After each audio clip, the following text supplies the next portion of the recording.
Chapter 584. Feng Xianxia had seen how good his stamina was, so she did not ask further. "It's in my pocket. Get the key yourself," Tang Yan said to Feng Xianxia as he drove. Feng Xianxia glanced at his lower body.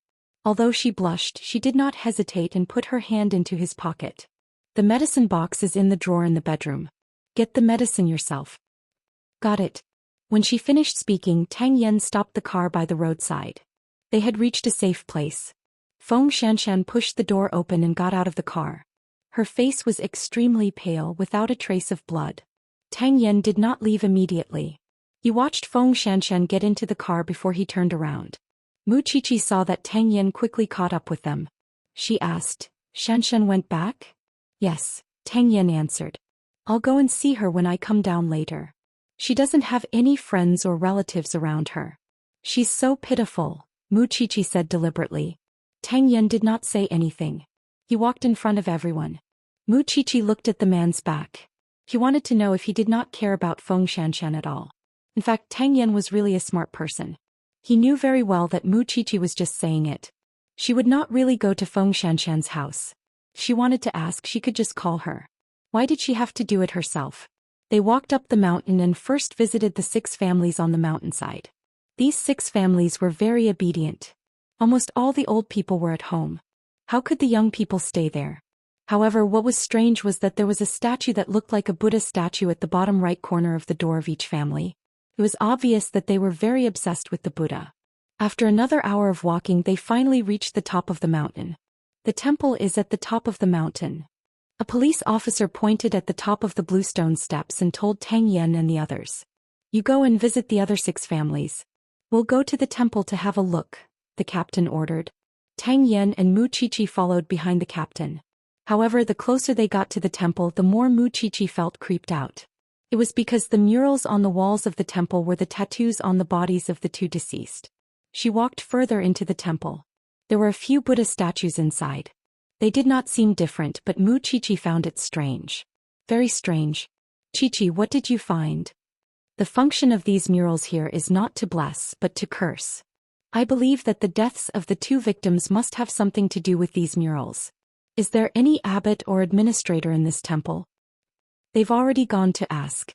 The captain replied, "You guys keep looking around. It wasn't easy for you to get here, so try not to miss any clues.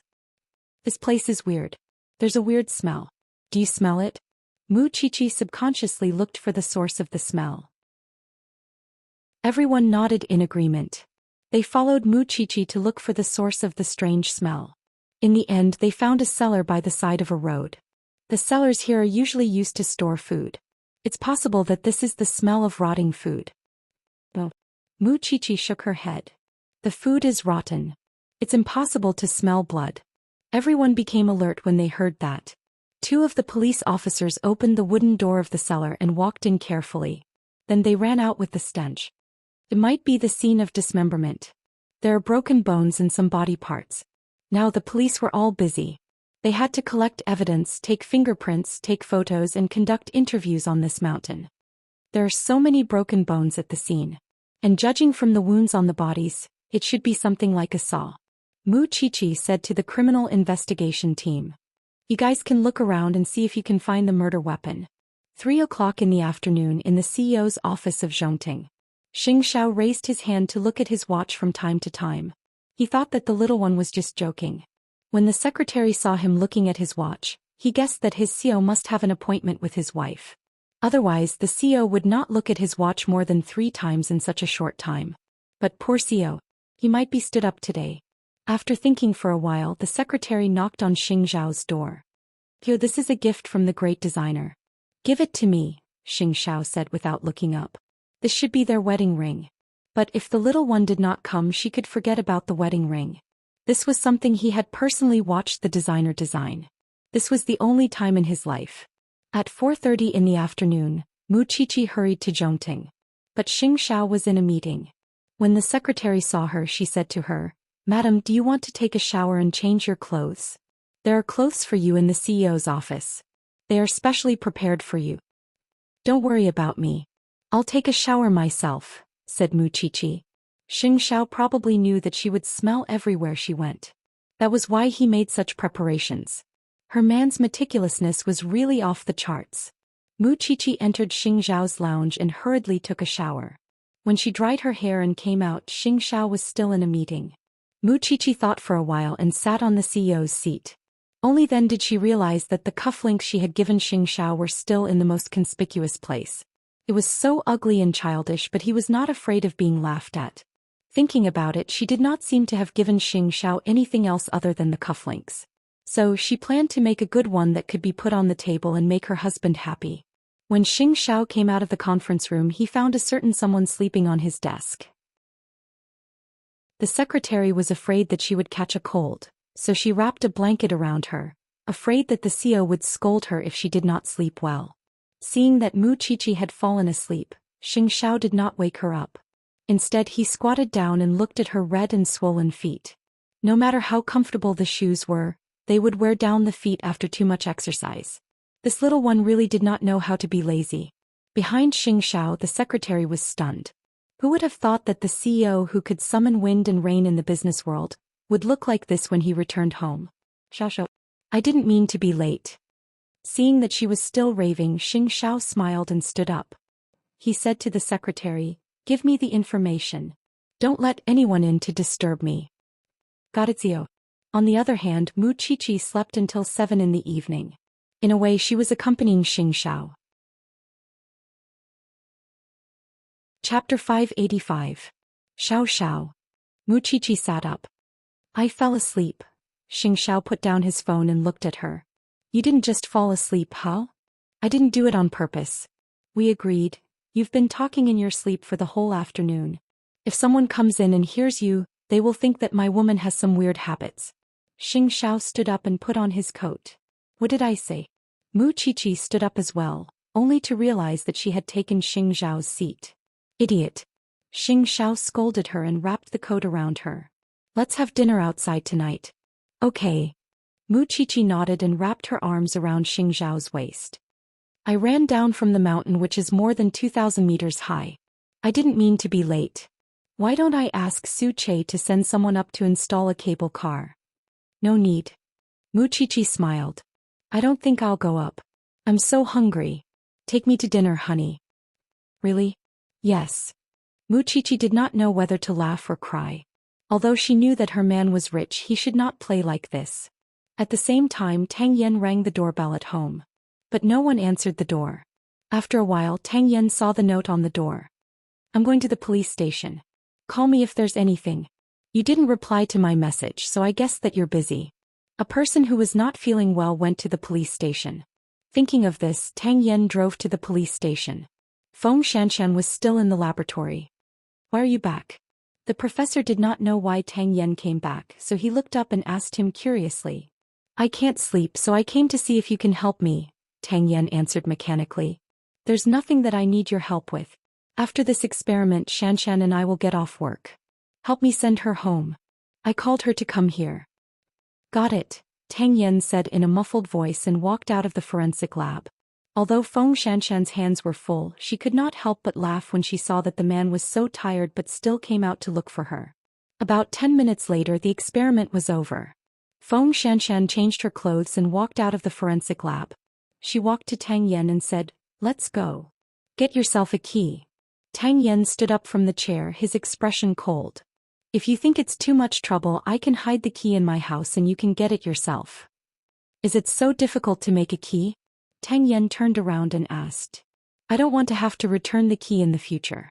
Tang Yan stopped talking and continued walking in front of Feng Xianxian. After they arrived home, Tang Yan went straight to the study, leaving Feng Xianxian alone in the cold living room. Therefore she immediately raised the fire. That night the two of them did not speak to each other. Tang Yan did not walk out of the study. When he left, he did not wake Feng Xianxian up. Everything was the same as before. Even though they were very familiar with each other's bodies, Feng Xianxian was the one who made the choice to not have feelings for him. After Tang Yan left, she made herself a sumptuous breakfast. It was because she knew that Tang Yan did not have the habit of eating breakfast. It was fine now since he was still young, but what about in the future? Therefore she did the extra work and brought him directly to the police station. You brought breakfast? Can you even eat a corpse? The professor couldn't help but laugh at her. Forget it if you don't want to eat it. Feng Xianxian said. I'm just teasing you. I've eaten.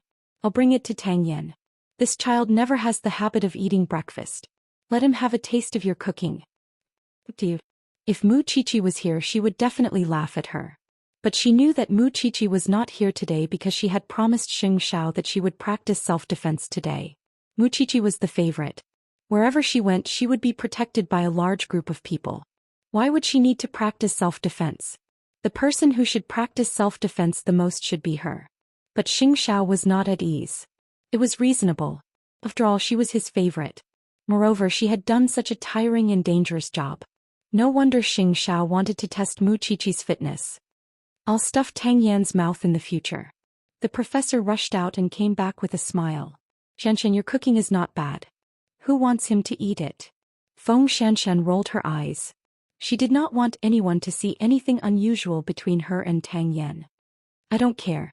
He ate it anyway. The professor chuckled. Feng Xianxian did not say anything and continued to work. At this time, Mu Qiqi met her self-defense coach. The man of her family came to the training ground to keep an eye on her. She would learn well, okay? She would not fish in troubled waters. So, what are we going to learn today? We'll learn wrestling and sanda. After that, we'll add judo. Sanda is mainly for subduing and judo is for defense. After learning these, it won't be a problem to deal with ordinary people. Mu Qiqi listened to the coach and nodded. No matter what it is, I can do it. Because she needed to become stronger. Only then would Xiao be at ease. Then today we'll practice some basic skills. Coach, do you know how to catch people? Mu Qiqi asked. It's best to go through a professional school and learn it for a long time. It's a test of wrist strength. It's usually used by the police to subdue the enemy with one move. It's very limited and not practical for you, the coach answered. Then I'll listen to your arrangement. Mu Qiqi was undoubtedly able to endure hardship. She did not have the pampered air of a rich young lady. When she was thrown or trampled on, she could still get stronger and stronger. This made Xiao's heart ache when he saw it, but he did not let his heart soften. Sometimes he hoped that she would be strong. Sometimes he wished that she was just a 17-year-old Mu Qiqi hiding behind him forever. This kind of complexity, perhaps, could only be understood by others when one loved someone deeply. This morning, Mu Qiqi was thrown around by the coach. But she suddenly realized that she actually liked this kind of exercise. As for Xiao, after returning to Zhongting, he told his secretary, from now on, free my weekend mornings. Only by experiencing it herself would she know how painful it was to hit Mu Qiqi's body, and how it felt when she fell. Mu Qiqi needed to do these training and he needed it too. Jingyun had been by his side for more than 10 years and left in the end. Su Che would also have such a day. In the hospital it was just afternoon. Grandpa Xing was lying on the bed. He felt good and suggested that he wanted to go home to recuperate. He felt that staying in the hospital was too uncomfortable. The doctor did not agree, so he had to stay in the hospital for at least half a month. Grandpa Xing remembered that it was Xing Zhao's order, so he did not argue. Chapter 586. Gu Xiling had already figured out the housekeeper's family background and schedule. Now she was just waiting for an opportunity to have a good talk with the housekeeper. So she behaved herself every day and looked harmless. But the more she behaved like this, the more Hu Ran suspected that she and Sheng Kai were planning a bigger conspiracy. Sheng Kai was now at ease as his vice president. In terms of interpersonal skills, he was much smoother than Xing Bowen. So it wouldn't take long for those who were disappointed in him to think that he was bewitched. They wouldn't think that it was a problem with Sheng Kai's ability at all. Looking at Xing Bowen's management style now, he was really too idealistic. It was impossible for him to understand the needs of the people in the company. So Sheng Kai was able to win more support. Of course, there were still some people in the company who supported Xing Bowen's way of doing things. CO, the Viceos are having dinner together again. Aren't you going? The secretary that Sheng Kai had hired to seduce Xing Bowen had now become Xing Bowen's spy. Really? Then they really eat together frequently. Although Xing Bowen's words were sarcastic, he did not have any intention of stopping them. Because when it came to a person who was not on the same path as you, even if you tried to curry favor with them and scheme against them, it would only end in failure in the end. Worse still, you might be killed when the rabbit is dead. Aren't you angry at all? What's the use of being angry? Our views are different. There's nothing to care about. If he can really take back the position of CEO from me, I won't have any complaints, said Xingbowen. Just wait and see. I will let these people know that they are wrong about me. Compared to Xing Kai, Xingbowen was more broad-minded and tolerant. Even if he knew that there were so many jackals, wolves, tigers and leopards around him, he had never thought of eliminating them one by one like Xing Kai. Because he knew that such people could never be eliminated. There was no way to guard against them. The only way was to conquer them. With all due respect, you should also care more about your grandfather. I care about him very much. He can understand my feelings, said Xingbowen. The secretary chuckled and shook her head. I'm not saying that you are not sincere. I'm just afraid that someone will take advantage of you. I know, said Xingbowen. He could not be like Xing Xiao, who could calculate everything perfectly. But he also knew how to speculate and prepare for a rainy day. Although deep in his heart he really did not want to be the person who schemed against his brother. But on the other hand, would Xing Kai show mercy to him if it were him? The secretary did not say anything else. Xingbowen also lowered his head to read the important documents of Huang Yao. But at this time Hu Ran suddenly came to the company.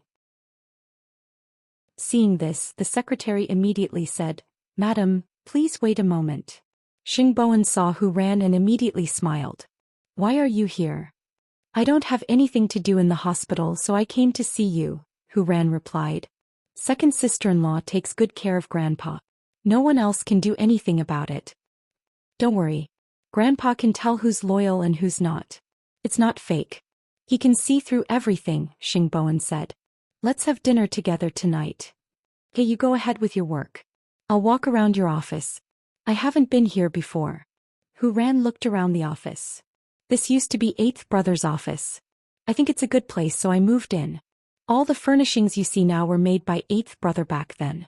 I haven't touched them, Xingbowen explained to Hu Ran as he picked up the documents.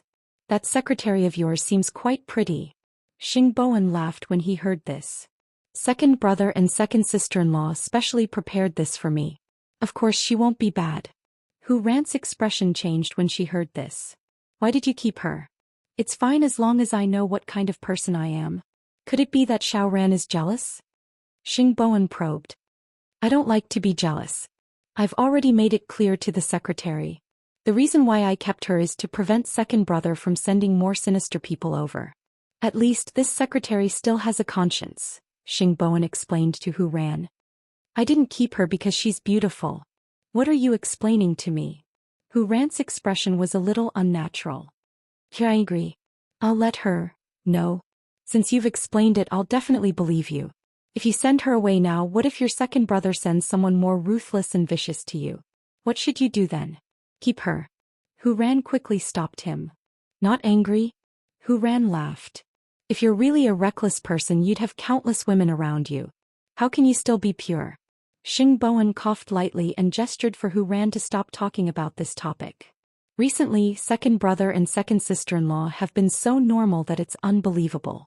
So, you should pay more attention to second sister-in-law's actions at home. Grandpa told me about the will. I'm afraid that they'll have other thoughts. I know. Hu Ran nodded. Xingbowen couldn't help but lower his head and kiss Hu Ran's lips. Hu Ran's face turned red and she glared at him. Go to work. Don't be serious. I have to work hard because I'm preparing for a big move. There were too many vice presidents in the company. It was time to clean them up. That afternoon the police were still going up and down the mountain. Because they didn't see the management of the temple before, they only heard that the person had come up the mountain at night. The police immediately took action, but found that the abbot only had one right hand. According to the people on the mountain, the abbot had hurt his hand while working in a factory. Later he came up the mountain to manage the temple. Not only that, the head of the management was not very smart. From the looks of it, this murder should not have been committed by him. If it was not him, then who could it be? The 12 families on the mountain were all old people. How could they take 2 young people to the cellar, dismember their bodies and dump them? Most importantly, the murderer did not leave any clues or fingerprints. Not even the fabric of the clothes could be found. If it was not someone with anti-investigation awareness, how could it be done to this extent? Obviously, the residents on the mountain were not the murderers. But the real murder must have something to do with the temple. Otherwise, how could the tattoos in the cellar be explained? It's so annoying. Every time I want to go to the crime scene, I have to go up the mountain. It's so tiring. The police officers started to complain. Did the murderer do it on purpose? Chapter 587. But Tang Yan did not look at her. His temperament was cold and his eyes were sharp. No one knew what he was thinking. Xianxia thought that with his figure and temperament, people would believe that he was a murderer working undercover in the police station.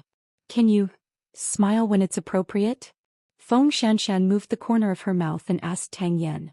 There's nothing worth smiling about. Xianxia was speechless. I think I might fail my course just because you look so cold. Then don't look at me. Xianxia was speechless. Sure enough, she could not expect too much from this man. I'm going home. Xianxia took off her gloves and glared at Tang Yan. You still want to stay here, right? Tang Yan looked at her and paused for a moment before saying, there are many things to do in the police station. I understand. Xianxia nodded and did not hesitate. She packed her things and walked out of the police station. She still had to go to school tomorrow to revise for the exam. Tang Yan watched her walk out of the police station. It was such a cold day. After thinking for a while, he chased after her and gave the car key to Xianxia. Help me drive the car back. Don't you know how to drive it yourself? Xianxia rolled her eyes. There's a car in the police station. Although Xianxia was reluctant, she still took the car key from Tang Yan. She had driven a sports car, but she had not driven an off-road vehicle yet. Thinking of this, the gloominess in her heart was swept away. When Tang Yan returned to the police station, he was laughed at by his colleagues.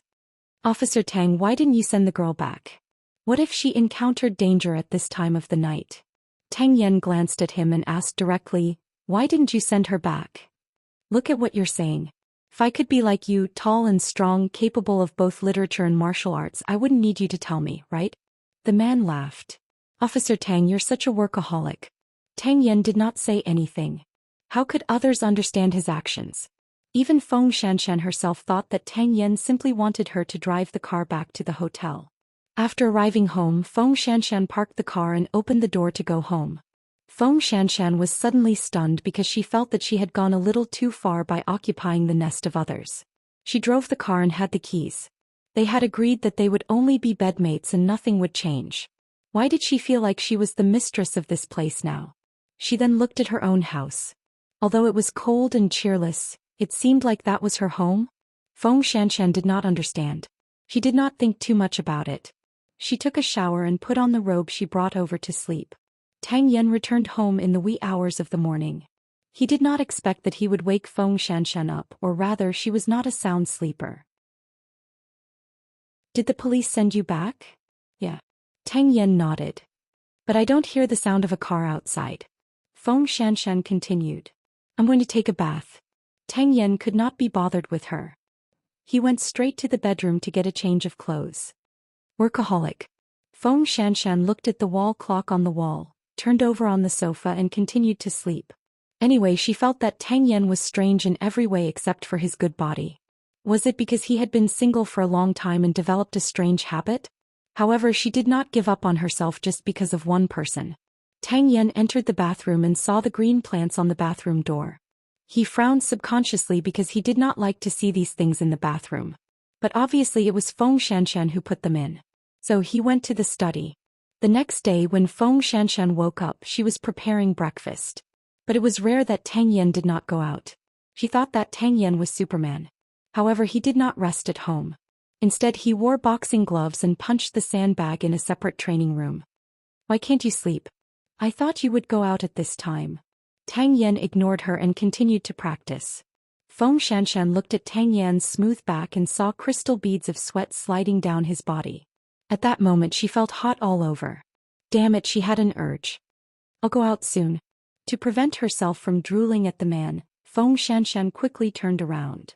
I made breakfast for you on the table. Although the professor said that you don't have the habit of eating breakfast for the sake of your stomach, I think you should consider eating it. After that, Xianxia went out.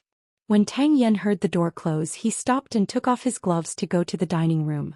Looking at the breakfast on the dining table, he sat down, picked up the milk and took a sip.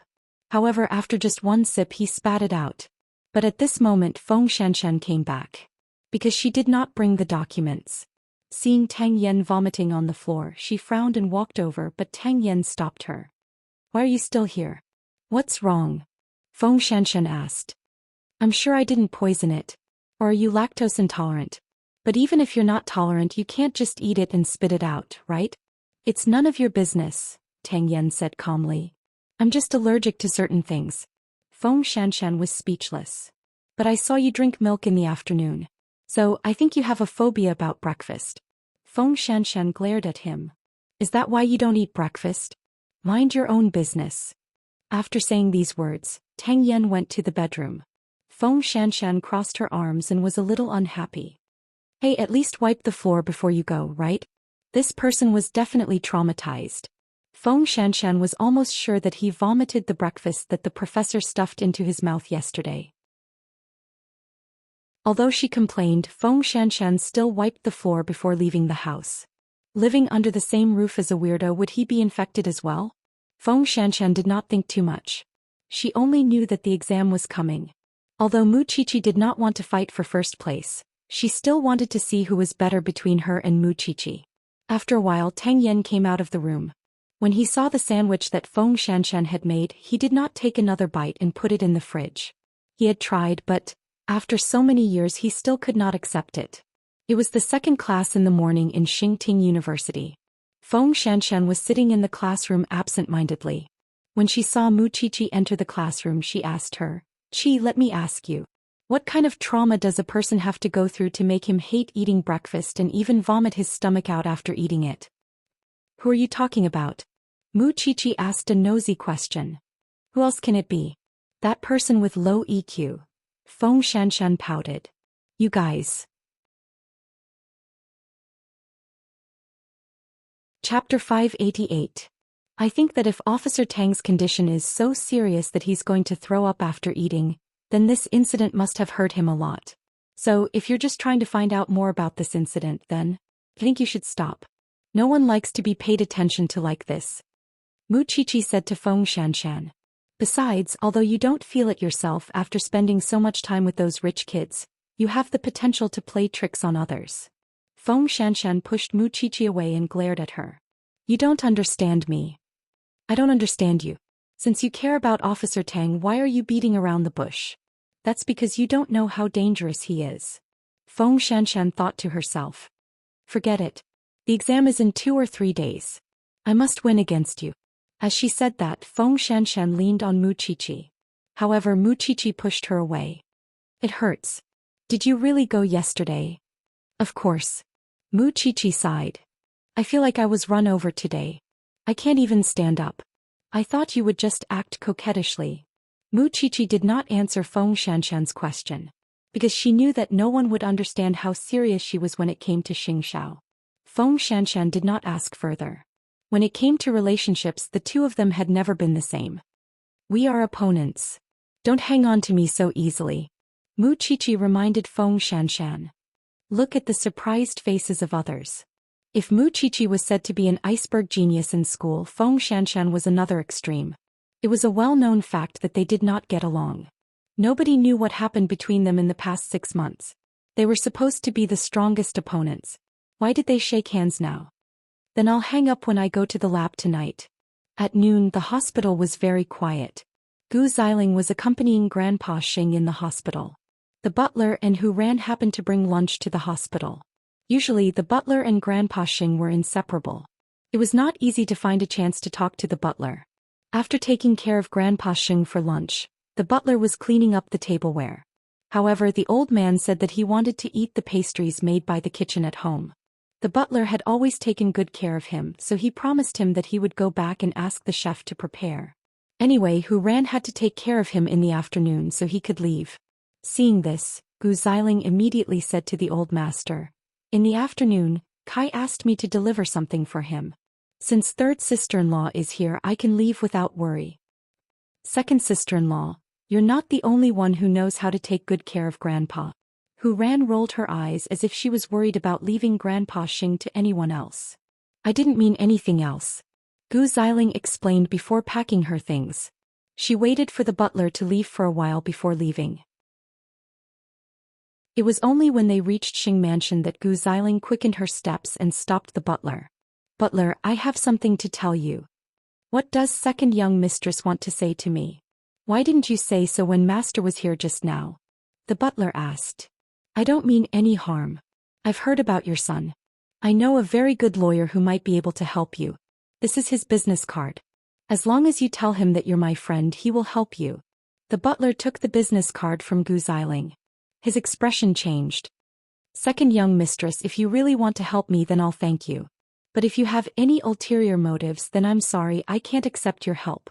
Butler, are you going to watch your son suffer? I'll take care of my family affairs. You don't have to worry about it, second young mistress. I'm in a hurry. Second young mistress, I won't accompany you anymore. Gu Xiling watched the butler walk away. She clenched her fists. She really did not expect that the old butler was so stubborn. His son was in such a crisis, but he still did nothing? Later, Gu Xiling told Xing Kai about it over the phone. That old thing is not sensible at all. What should we do now? We've already alerted the enemy. Don't worry. Although the butler might not accept it, he won't say anything. Xing Kai knew the butler very well. But now he's not willing to get close to us. That means he's refusing to cooperate with us. He doesn't need a lawyer, but it doesn't mean that his son doesn't need one. Just skip the butler and go to his son. I don't believe that the butler's heart is made of stone. He won't even help his own son when he's in danger. Gu Xiling thought that there was no other way. If I knew this earlier, I would have used force. Don't worry. The butler can't escape from us. Xing Kai comforted Gu Xiling. We still have plenty of time. We still have a chance to get the butler. Don't be discouraged. However, they never thought that the butler was so old. He was even older than Grandpa Xing. How could he withstand their torment? But for the inheritance and status, they couldn't care less now. But why could the butler stay in the Xing family for so many years?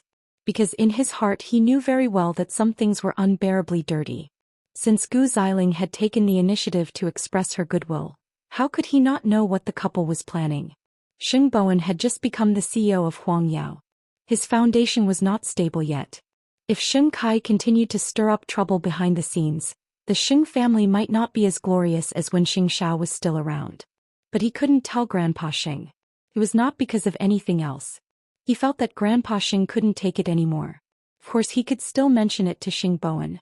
When the bell rang, Mu Qiqi and Feng Xianxian went straight to the police station. Who would feel good when encountering such a headache-inducing case? Every time they went to the crime scene, they had to go through mountains and rivers. No one could stand it, let alone two delicate girls. The police officers who went to the crime scene 2 or 3 times were miserable. Their legs were trembling. I can basically conclude that the murderer did it on purpose. There are still a lot of things we don't know. It will take time to go up the mountain. It will also take time to come back and do the tests. By the time the results are out, the traces will have been erased. Tang Yan looked at the people in the police station, sighing. He suggested, I'll go up the mountain and stay there.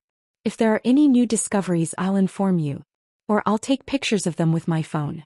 It might save some time. You're going up alone? The professor was a little worried.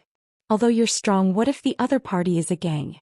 Aren't you courting death if you go up alone? Then add someone to go with me. I'll pack some equipment and go up with you, said the professor. If possible, we can do some experiments up there. Chapter 589. Had he never thought about who he would be afraid of? It was good to be alone. Do you want to follow him? Mu Qiqi could not help but lean on Feng Xianxian's shoulder. Look at your eyes. They are completely focused on Officer Tang. Is it that obvious? Feng Xianxian asked. Look at yourself in the mirror, Feng Xianxian. Do you know that your eyes are the same as mine? How is it the same as yours? I want to eat him up too. I see Xiaoxiao's eyes are the same until now. Mu Qiqi laughed. Actually, it's not bad if you follow him. Your relationship will definitely progress by leaps and bounds. Tou Wei, do you believe it? If I say I want to follow him, he will stare at me and say that I am dragging the team down. Feng Xianxian knew her place, so she did not join in the fun. Although she really wanted to know what Tang Yan was thinking and what the story behind it was better for her not to add to the chaos at this time. Then go back and rest. The exam is coming soon, Mu Qiqi said. There were too few clues in the case now and the two of them could not go up. If the professor followed them, he should be able to provide a lot of clues for the criminal investigation team. You go first. I will stay for a while. Feng Xianxian did not plan to leave for the time being. Mu Qiqi glanced at Feng Xianxian. In the end she asked her seriously, he's a police officer and you're a forensic doctor. Everything can be positive. As long as you calm down and fall in love, Officer Tang won't be the second scumbag, right? You can be serious. Don't play around and miss your happiness. Who knew if Tang Yan would be the second scumbag? At least his image in private was not positive at all. There are some things I can't tell you, Qiqi. You won't understand. Because your first love is Xianxia. You only have Xianxia as your man. Mu Qiqi lowered her head and thought for a few seconds. Then she nodded. Maybe. After that, Mu Qiqi left the police station and got into the car that Su Che came to pick her up. When they got home, Mu Qiqi sat on the carpet without saying a word. Then she put her head on Xianxiao's lap and leaned against him. What's wrong? Xianxiao lowered his head and asked. Continue reading your information. I'm just thinking about life. Mu Qiqi said in a deep voice. Xiao, what do you think would have happened to me if I hadn't met you? I don't know how many times I've been sold, Xianxiao replied calmly. Mu Qiqi did not forget that Xianxiao had dragged her out of the hotel. Oh, I'm such a lucky person. Mu Qiqi took a deep breath and continued lying on Xianxiao's lap. Xianxiao ignored her and subconsciously stroked her hair as if to comfort her silently. Mu Qiqi felt so comfortable that she closed her eyes and quickly fell asleep. When Mama Xing came to ask them to eat, Xianxiao only made a shushing gesture at her. Asleep. Then carry her upstairs and come down for dinner, Mama Xing said softly. The whole family doted on the little one, so it was not an exaggeration to say that she was the group's favorite. Even so, Mu Qiqi did not cherish the love of others just because there were so many people who loved her. On the contrary, she cherished it even more. Because she knew how hard it was to get such love. Xianxiao put down the information and carried Mu Qiqi horizontally. Then he walked to their bedroom, thinking that there were no festivals recently where he could take out their wedding rings. He couldn't wait to wear the ring because it would show that he had a family. But it was meaningless to wear it himself. So while Mu Qiqi was asleep, Xianxiao took the ring box downstairs and handed it to Mama Xing. Mom, please give this to Qi. Mama Xing was shocked when she opened it. This is your wedding ring? Why don't you give it to her yourself? I wasn't ready when we got married. Now that I'm ready, but there are no important days. I don't know how to give it to her. Just tell her that you and Dad prepared it for us. It will make her happier and more meaningful. Mama Xing frowned. She always felt that her son was not such a roundabout person. What do you want? Just say it. I also want her to coax me. When Xianxiao said this, his tone was very light. Sounded like a joke. But Mama Xing knew that in her son's heart, he also hoped that Xiaoqi would play tricks on him and make their life more romantic. Understanding what her son meant, Mama Xing chuckled. That's it. I'll give it to her for you. Won't your conscience hurt if you take something you made and let Cheer coax you to make you happy? I want to have a sense of ceremony. She did not know how Mu Qiqi would give the wedding rings to Xianxiao after she got them. I hope you can always love Xiaoqi like this. Xianxiao raised his eyebrows. Was there a need to doubt it? He had never regretted the woman he chose. He loved her more every day. That little thing was his for the rest of her life. No one could take her away, not even the king of hell. On the other hand, Tang Yan went up the mountain. That night, Feng Xianxian was the only one at home. What Mu Qiqi said to her last night lingered in her mind. But she knew very well that she did not have the confidence to keep Tang Yan by relying on true love and feelings. The danger level of this man was comparable to that of a typhoon. But she did not know that Tang Yan was determined to have her. Late at night it started raining on the mountain again. Because the residents on the mountain couldn't accommodate the people from the police station, the people from the police station temporarily rested in the temple. They started a fire and a group of people gathered around it to keep warm. When it rains, there will be less evidence in the cellar, said the professor. It's really troublesome. We still haven't found the exact identity of the couple's bodies. I wonder if the screening is over. It's over. Tang Yan hung up the phone and said to the professor, "The couple are unemployed people from this city. They are both 28 years old. The man's name is Qin Xiao and the woman's name is Xiao Yu. They are childhood sweethearts. They have been missing for a week. Because they usually go out to play, no one at home reported them. It was not until this afternoon when Xiao Yu's mother couldn't get through to her phone that she went to the police station. It's easier now that we know the identities of the victims." The professor sighed. The tattoos on their bodies, the temple and the cellar all hide a lot of secrets. Now it's up to you young people to dig them out. "Uncle, I'll send you down," said Tang Yan. "The forensics laboratory needs you more." "You're willing to go down?" The professor was surprised. "I thought you would stay up there until the case is solved. The clues are all down there." Chapter 590. Not long after Feng Xianxian returned home, she received a call from the police station, saying that the pair of B** cheese who had injured her had been found. After squandering the cash they had taken from her, they had nowhere to go, so they found a new target.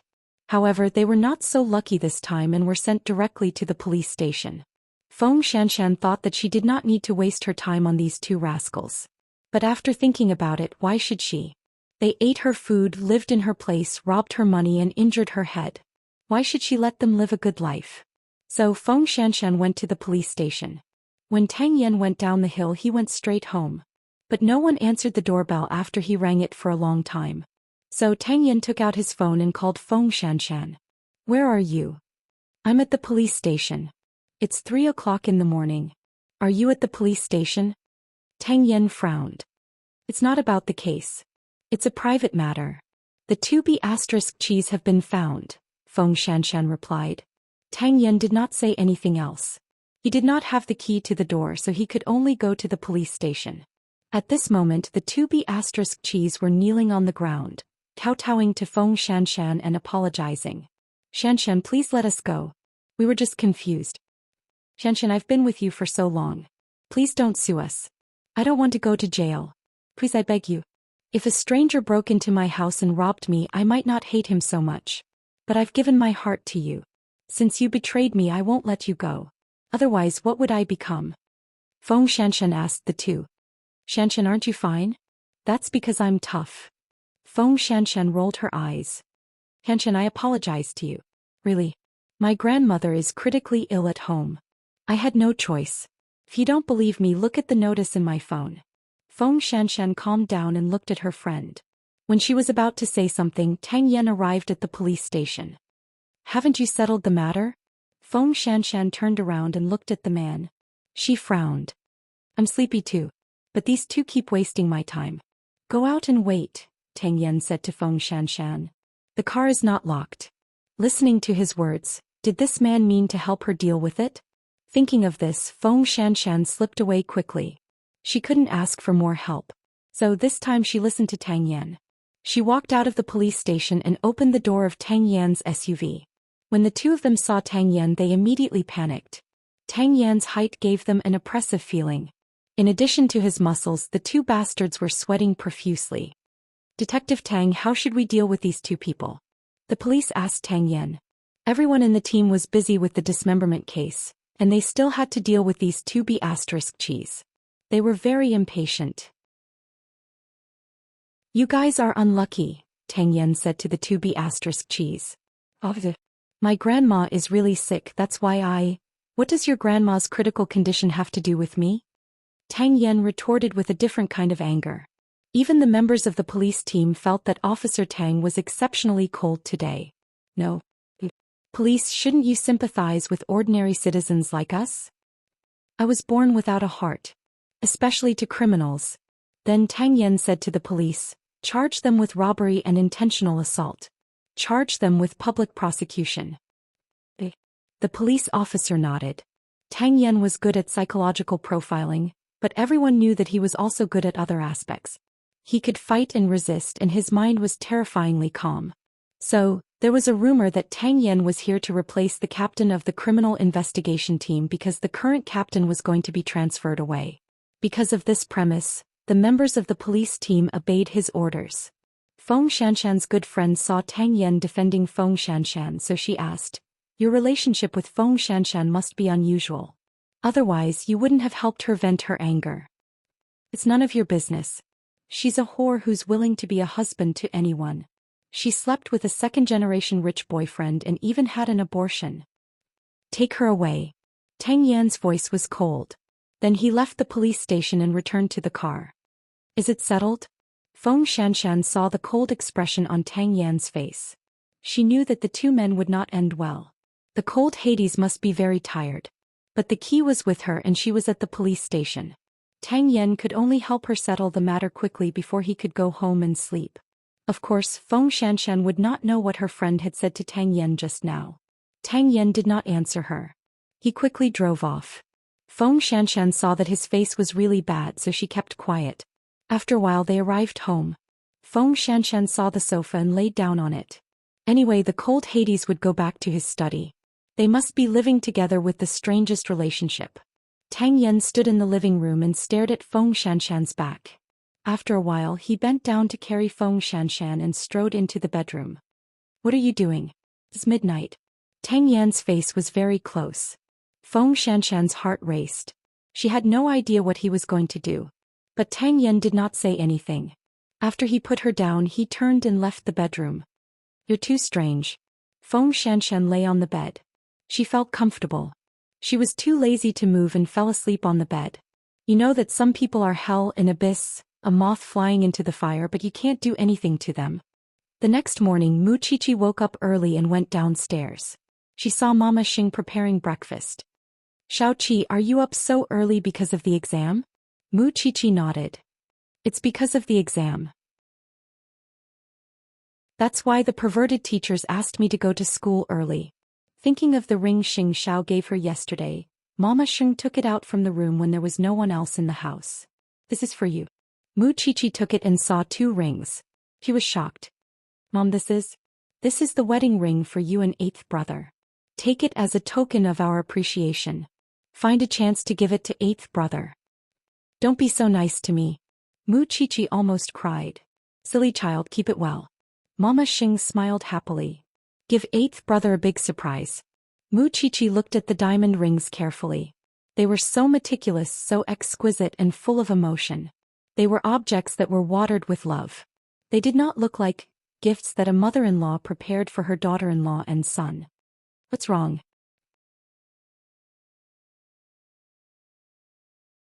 Chapter 591. Although Mu Qiqi was easily immersed in happiness, it did not mean that she was a little cutie who did not know how to think.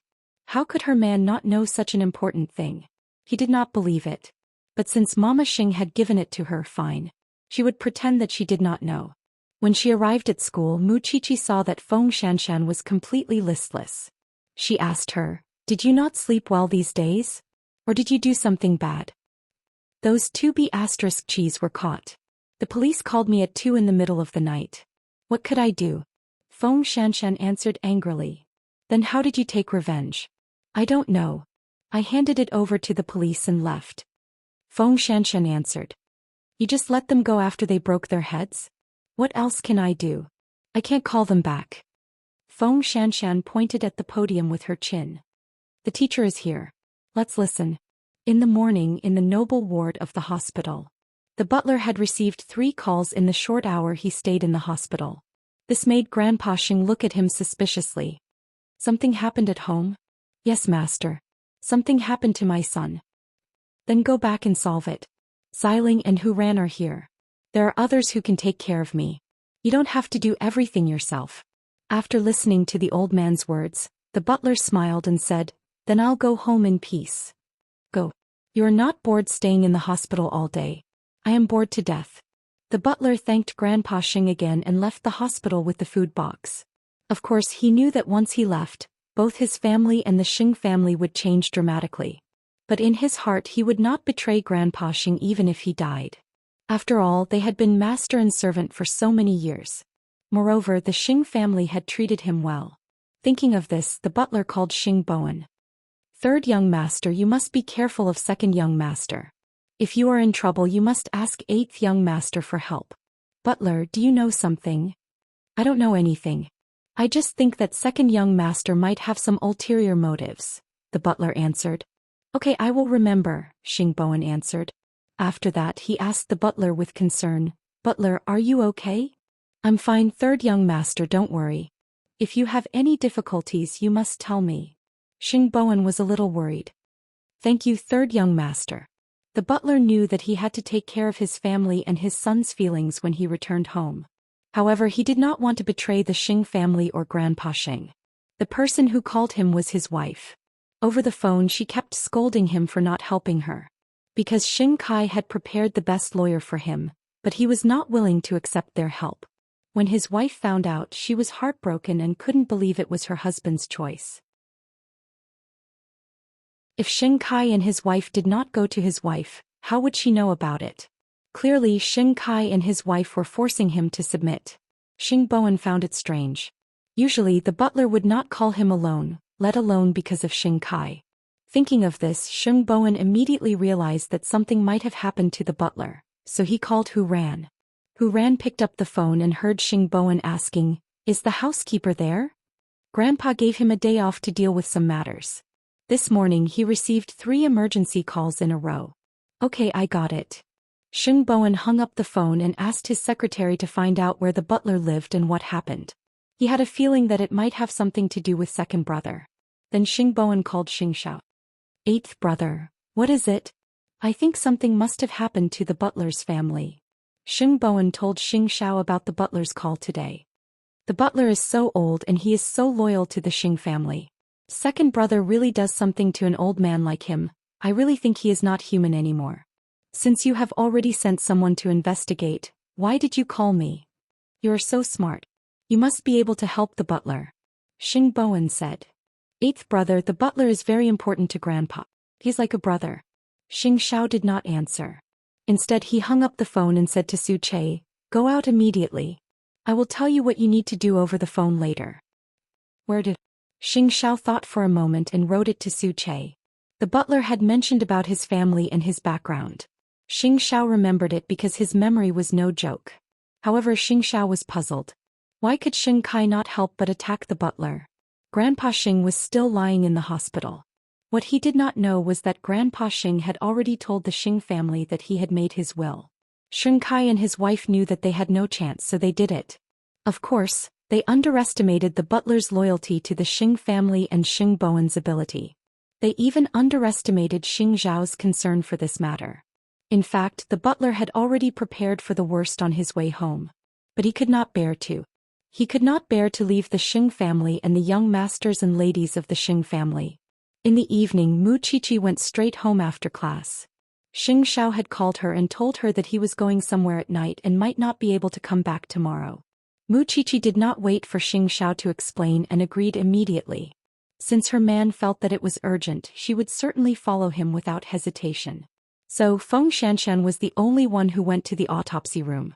However, when she went in, she got the news that the former captain of the criminal investigation team had been transferred in the morning. Now Tang Yan was officially taking over the team. Feng Xianxian was surprised. No wonder Tang Yan had to come in from nowhere. She did not expect that the higher-ups were prepared for this. I thought Officer Tang was just here to help. You have underestimated him, haven't you? The professor smiled. He became a criminal police officer at the age of 21. It has been almost 7 years now. Do you think he is not capable of leading the team? I don't mean that. I just don't see it. Feng Xianxian scratched her nose awkwardly. That cold-faced Yama did not tell me his real age. You are giving people random nicknames again. The professor was speechless.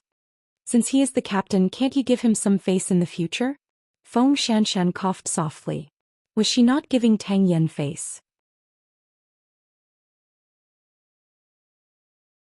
Chapter 592. I'll pack my things and go out with you. The professor naturally accepted the task. After all, he had to support his nephew. However, Tang Yan did not answer. Instead, he looked at Feng Xianxian. Are you talking about me? Feng Xianxian pointed at her nose and asked. What else? I'm just an assistant. I'm not an official forensic doctor yet. Cut the crap. Hurry up.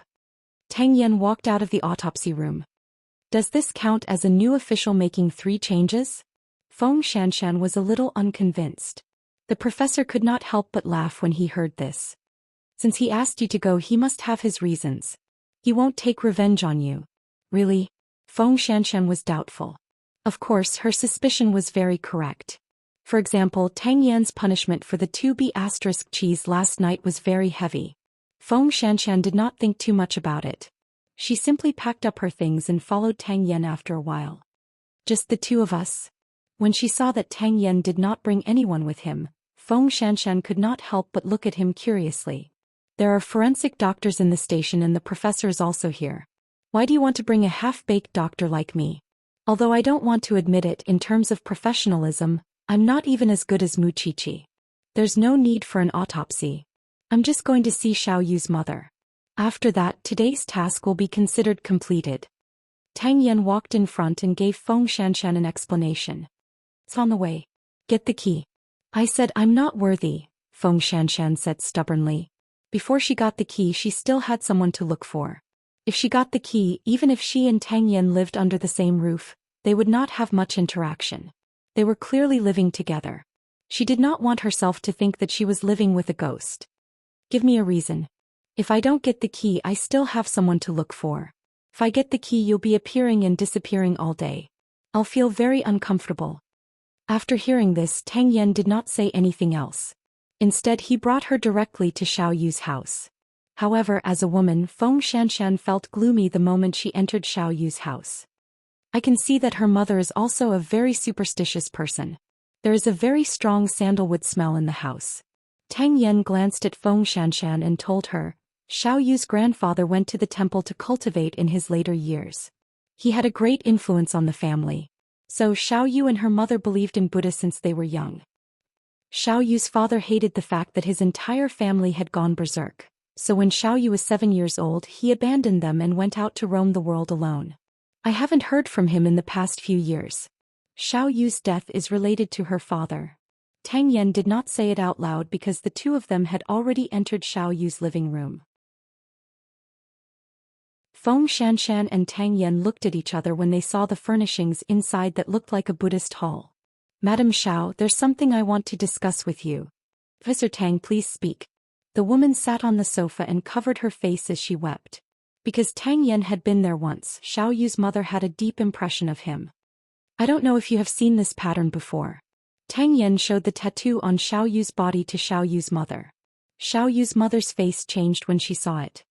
Officer Tang, why are you asking me this? Because your daughter has this pattern on her body. Xiao Yu's mother was stunned and cried even harder. I didn't know that Xiao Yu hated me so much. He hated me as a mother. Can you explain it in detail? It's all because of her and Xianxia.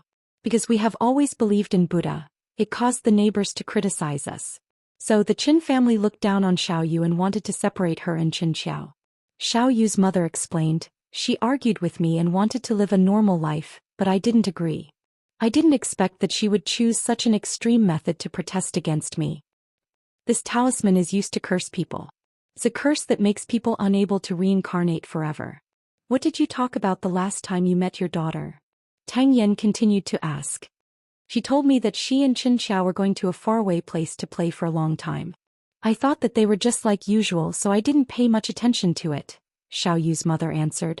Do you know the temple on the mountain? Xiao Yu's mother shook her head. Sorry to disturb you today. Tang Yan did not want to ask more questions, so he stood up from the chair. Feng Xianxian also stood up with him. I'll send you off. After walking out of the Xiao family, Feng Xianxian hugged her shoulders tightly because she felt extremely gloomy. If Tang Yan was not by her side, she would not dare to come to such a place. It was no wonder that the Qin family objected to the two children's relationship. It was an abnormal family. What do you want to know by coming here? Their phones were not found and we can't find out who the last person Xiao Yu and Xianxia saw was. Xiao Yu's mother looked very sad in front of us, but the tattoo on her daughter's body was obviously cursing someone or even her own mother. I don't believe that Xiao Yu's mother didn't see it or didn't know about it. Because of Xianxia, their relationship should be very tense. So Xiao Yu's mother must be hiding a lot of things, Tang Yan answered. Feng Xianxian felt cold and could not help but shrink her neck. At this time, Tang Yan reached out and held her under his arm. Let's go back. Are you using your official position for personal gain? Feng Xianxian said uncomfortably. If you don't want to come out and learn, I'll find someone else next time. I didn't say that. Feng Xianxian immediately became obedient. Just like that, Tang Yan brought her out of the Xiao family. In the dark night on the Bluestone Road, their shadows were very long. Feng Xianxian did not know why, but she suddenly had a feeling in her heart that she was different from others in this man's heart. There was something special about her. But Tang Yan said nothing. On the other hand, Xing Xiao and Mu Qiqi had just arrived at the butler's hometown. Su Che immediately found out about the butler's son. This old man's son was obviously used as a tool by someone. A group of people dragged him into a gang fight. In the end, the knife was found in his hand. Where is the butler now? In the hotel opposite the detention center, Su Che said. He's with his wife. What's second brother doing? I went to ask around. It seems that the couple quarreled in the hotel. In the detention center, the old man's son also shouted that his father did not save him. Go and find out more. I want to know the whole story, Xing Xiao said to Su Che. Su Che nodded and left the hotel.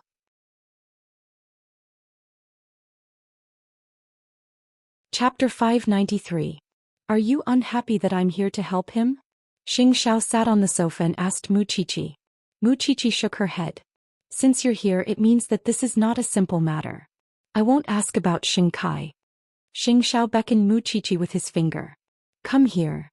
When Mu Qiqi came closer, he pulled her to sit on his lap. If you're tired, you can sleep. Mu Qiqi shook her head. I can't sleep if you don't sleep. Speaking of which, you don't care about the Xing family's affairs. But when something happens to the Xing family, you're the first one to run. Xing Xiao looked at Mu Qiqi seriously. Are you disappointed? How could I be disappointed? In fact, it was because her man was emotional that he cherished the old times. He seemed to be indifferent, but in fact he remembered many people in his heart. At this time the butler was lying on the bed. He could not sleep because his son's cries kept ringing in his ears. Although he was a good-for-nothing son, he was still his own son. He could not bear to ignore him. But if he really used the lawyer Xing Kai found, he was destined to be in the hands of that couple in the future. He did not want to betray Grandpa Xing. This was a dilemma. He had already made it clear that he would use all his savings to find a better lawyer for his son, but the mother and son seemed to have been drugged and insisted on this lawyer. Now that he thought about it, the butler was very angry, sad and conflicted. More importantly, Xing Kai had already talked to the local people. In other words, if he did not agree to accept Xing Kai's help, his son would not be able to escape from prison. Thinking about how he had done his best for the Xing family for so many years, he had really done his best. He really did not expect that Xing Kai could force him to this extent. Unable to bear it anymore, the butler called Xing Kai. Second young master, you can't bully people like this. Aren't you afraid that I'll tell old master about this? Butler, I want to help you out of kindness. Why won't you agree? Your son is in danger now. Why are you forcing me to give in to you? Say it clearly. The housekeeper asked angrily.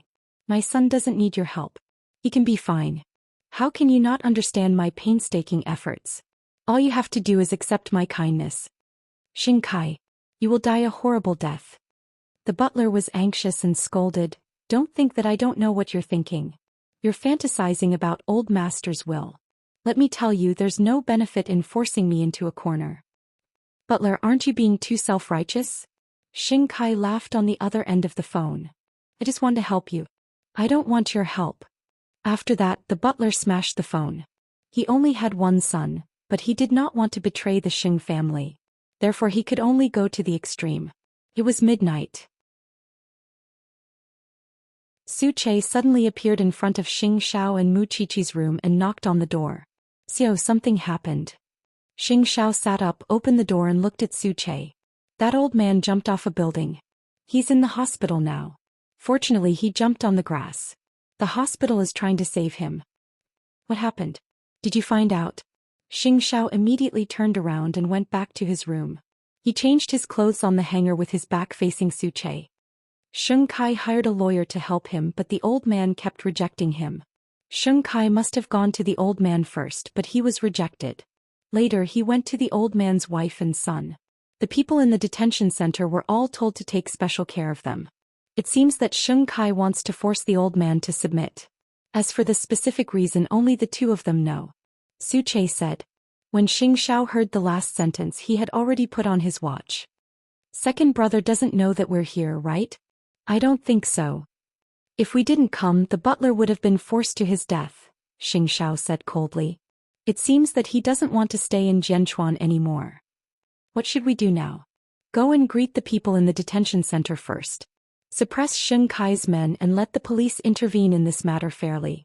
The butler's son is innocent in the first place. He doesn't need a lawyer. Also bring that lawyer here. I want to see him. I'll do it right away, said Su Che. What about the hospital? The butler's family is in the hospital. You don't have to worry. The butler's wife was probably scared out of her wits after he jumped off the building. She probably wouldn't cause trouble for him now. Then Sheng Kai, record everything that happened here. When we go back, let the Sheng family appreciate it. Xianxia said coldly. I thought that second brother would restrain himself. I didn't expect him to become a demon. Then we can only subdue the demon. I bet Sheng Kai is panicking too. Because of this, it was possible for second brother to continue to harm the butler. After all, if the butler was still alive, then his secret would be exposed. As expected, when Gu Xiling heard about the butler jumping off the building, she was so scared that her legs went weak. After all, it was a human life. She had never thought of forcing the butler to that extent. Both she and Sheng Kai thought that as long as they pushed the butler to the edge, he would definitely compromise. Who would have thought that he would be so unyielding? What should we do now? The butler jumped off the building. We don't know if he's dead or alive. What should we do if he spreads the news? Sheng Kai held Gu Xiling's hands. His eyes were firm. Then in for a penny, in for a pound. Let this matter sleep forever. But he did not know that Xianxia had already intervened in this matter. At 2 o'clock in the morning, the lawyer hired by Sheng Kai was dragged to Xing Zhao's room by Su Che. Who are you? Do you believe that I can sue you for kidnapping? The lawyer's tone was not soft. But Su Che kicked him on the knee. The man could not help but kneel on the ground. Only then did he see who was sitting in the room. Lawyer Song, you are so arrogant. When the lawyer saw Xianxia, he was so scared that his legs went weak. He knelt on the ground. Crown Prince, no, Chief Xing, I didn't know you were here. Look, why are you feeling guilty? Xianxia asked. Did you do something shameful? Chief Xing, I was forced. I was forced by second young master. I don't want to be ruthless. It seems that you have heard about the butler jumping off the building. Xianxia tidied his clothes and looked at the lawyer coldly. What did Sheng Kai ask you to do? You better tell me everything now. Otherwise, I can't guarantee that the next person to jump off the building will not be you. When the lawyer heard that, he broke out in cold sweat and trembled. I'll tell you everything.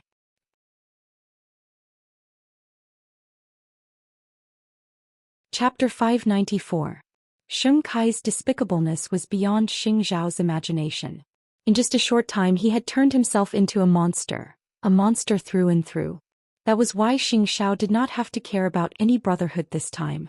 Sheng Kai and Gu Xiling were going to disappear from the Xing family. In the hospital, the butler's wife was still sobbing in front of the operating room. She really did not expect that her husband would be forced to this extent. The second young master of the Xing family had said that he would help their family. But what about now? He had forced her husband to jump off the building. She was at a loss and did not know who to trust. After that, Xianxia asked Su Che to stay at the hospital. If the butler was lucky enough to survive, Su Che would transfer the butler to another hospital if the conditions allowed. Who are you? The butler's wife asked Su Che warily when she saw him. I am someone who can save your husband and son. Su Che replied. You should know something now. With that, Su Che played the recording to the butler's wife. After the housekeeper's wife heard this, she immediately fell to the ground and cried bitterly, It's my fault, it's my fault. I thought that the second young master was a good person. I really didn't expect that they would be so despicable and shameless to force my husband to submit. It's good that you know your ignorance. Su Che's voice was cold. I don't object to you loving your son more than your husband. But please give him the most basic respect and trust. It's all my fault. It's all my fault. I caused him to become like this. That's right. With that, Su Che kept watch around the operating room. He did not want Sheng Kai's people to have any chance to get close to the butler. If Xing Kai had the ability to snatch the man from his hands, he would not need to be Xing Zhao's assistant anymore. Meanwhile, Xing Xiao woke up early the next morning and was ready to return to Jianshuan. So everything is settled? Mu Qiqi asked as she helped him put on his coat. The butler jumped off the building and is still in danger. Su Che is keeping watch at the hospital. We don't have to waste time here. Let's go back and settle the score. Xing Xiao said calmly. Are you sure it's Xing Kai? For the sake of the old man's will, I wanted to start with the butler. But I didn't expect the butler to be so stubborn and unwilling to work for Xing Kai. So I chose such an extreme way to end my own life. I don't want to be in a dilemma. Then about his son, Su Che has also gone to greet them.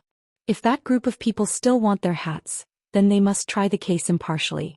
They don't need any lawyers at all. Otherwise, Mu Qiqi nodded after hearing that. She did not expect so many things to happen in just one night. She had slept so soundly. In other words, we'll be watching Xing Kai's show when we get back, right? Mu Qiqi asked. Xing Xiao turned to look at her, and the corners of his mouth curled up slightly. There was a hint of mockery and danger in his smile. Xing Kai was probably in deep trouble this time. Still, there was no telling if Jianchuan would tolerate him in the end.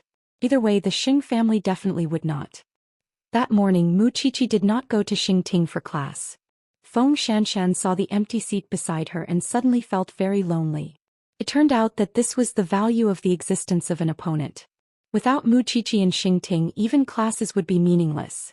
It would be better to follow Tang Yan out on the field. Thinking of Tang Yan, Feng Xianxian had to admit that she had underestimated this man's ability. She did not expect that he had been a criminal police officer for 7 years. In the past he was so quiet and unlikable. She thought that he was just an ordinary police officer. She did not expect that he was here to be the captain. Feng Xianxian had to admit that Tang Yan's identity as the captain of the special task force was a plus in her heart. Because it represented a man's courage, ability to plan, and ability to coordinate. Not everyone could bear this identity. But no matter how outstanding he was just a bed partner. Moreover, since Tang Yan was so outstanding, there must be many women who liked him in the past. His skills were so good. He must have had countless girlfriends in the past. How could she be serious about such a dangerous man? At 4 o'clock in the afternoon, Tang Yan just returned to the police station because he had a major discovery. He found out that there was a person in Jianchuan who used to have a tattoo like this. The tattooist told Tang Yan that there was once a woman who learned the art of tattooing from him just to get this tattoo. A woman. He also asked the police to ask the residents on the hill if they had seen Mrs. Xiao. One of the aunties had a good memory. She remembered that such a woman had come here before. So Mrs. Xiao was listed as a key suspect and brought back to the police station for interrogation. Officer, I've told you everything I know. Why do you still want to arrest me? That's because you didn't tell us the truth. Before Xiaoyu disappeared, you and Xiaoyu had a fight. Why didn't you tell the police about this? The police began to interrogate Mrs. Xiao. We always fight like this, so... But this time it was especially fierce, wasn't it? The neighbors saw it and you even slapped her. Mrs. Xiao's eyes began to flicker. After a while she said, yes, I did slap her, but it was just a normal quarrel between a mother and daughter. Then tell me, where did the tattoos on Xiaoyu and Xiao come from? The police continued to ask. How would I know that Xiaoyu died so tragically? You're still lying. Do you know this man? The police showed Mrs. Xiao the photo of the tattooist. Do you still remember the time you learned the art of tattooing from him? Mrs. Xiao's face suddenly changed. I don't know him. Xiaoyu wanted to marry Chen Xiao, but you didn't agree. So they agreed to elope, but you found out about it. You tried to stop Xiaoyu, but you failed. The police said, we got this from the Qin family because Qin Xiao talked to his mother before he left with Xiaoyu. You said that you supported Xiaoyu and Qin Xiao to be together, but that's not the case at all. You can't bear to see your daughter leave with another man, just like how your husband left you, right? Mrs. Xiao was obviously provoked. She suddenly exploded. Oh no. You're talking nonsense. Tang Yan was outside the interrogation room. He knew that the mystery of this case was about to be solved. Seeing his tired face, the professor asked him, I heard that you brought Xianxian to visit the place last night? I can't bring you there, can I?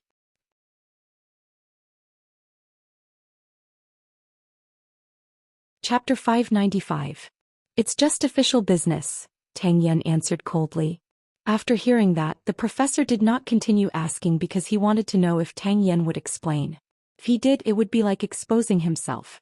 But he was just doing official business, which meant that Tang Yan really did not have any feelings for Feng Xianxian. Mu Qiqi did not come today. A rich family also has a lot of troubles. It's not easy for Mu Qiqi. The professor spoke up for Mu Qiqi. With such a background, she is still willing to come to our small police station. I am already very satisfied with her. What did I say? Tang Yan frowned and looked at the professor. You are the captain now. The criminal investigation team is yours. I am afraid that you will say that you don't want Xiao Qi. Compared to her, I want Feng Xianxian to go home more. Tang Yan told the truth, but the professor covered his mouth. Aren't you afraid that others will hear it? That girl is petty. She deserves to take revenge on you. In the evening, the setting sun appeared in the sky of Jianchuan. After Xing Xiao brought Mu Qiqi back to Jianchuan, he did not go to Xing Kai personally. Instead, he tidied up everything and handed it to Grandpa Xing, who was lying in the hospital. The grandson was his and the butler was also his. The choice was up to Grandpa Xing. The documents were sent by Grandpa Xing's attending doctor. Gu Xiling did not notice it. Grandpa Xing wanted to make a request to the doctor, but he did not want his family to hear it. So the doctor used the reason of examining Grandpa Xing to ask his family to leave. I want to go back to Xing Mansion to deal with some things. I will come back later. Grandpa Xing begged the doctor.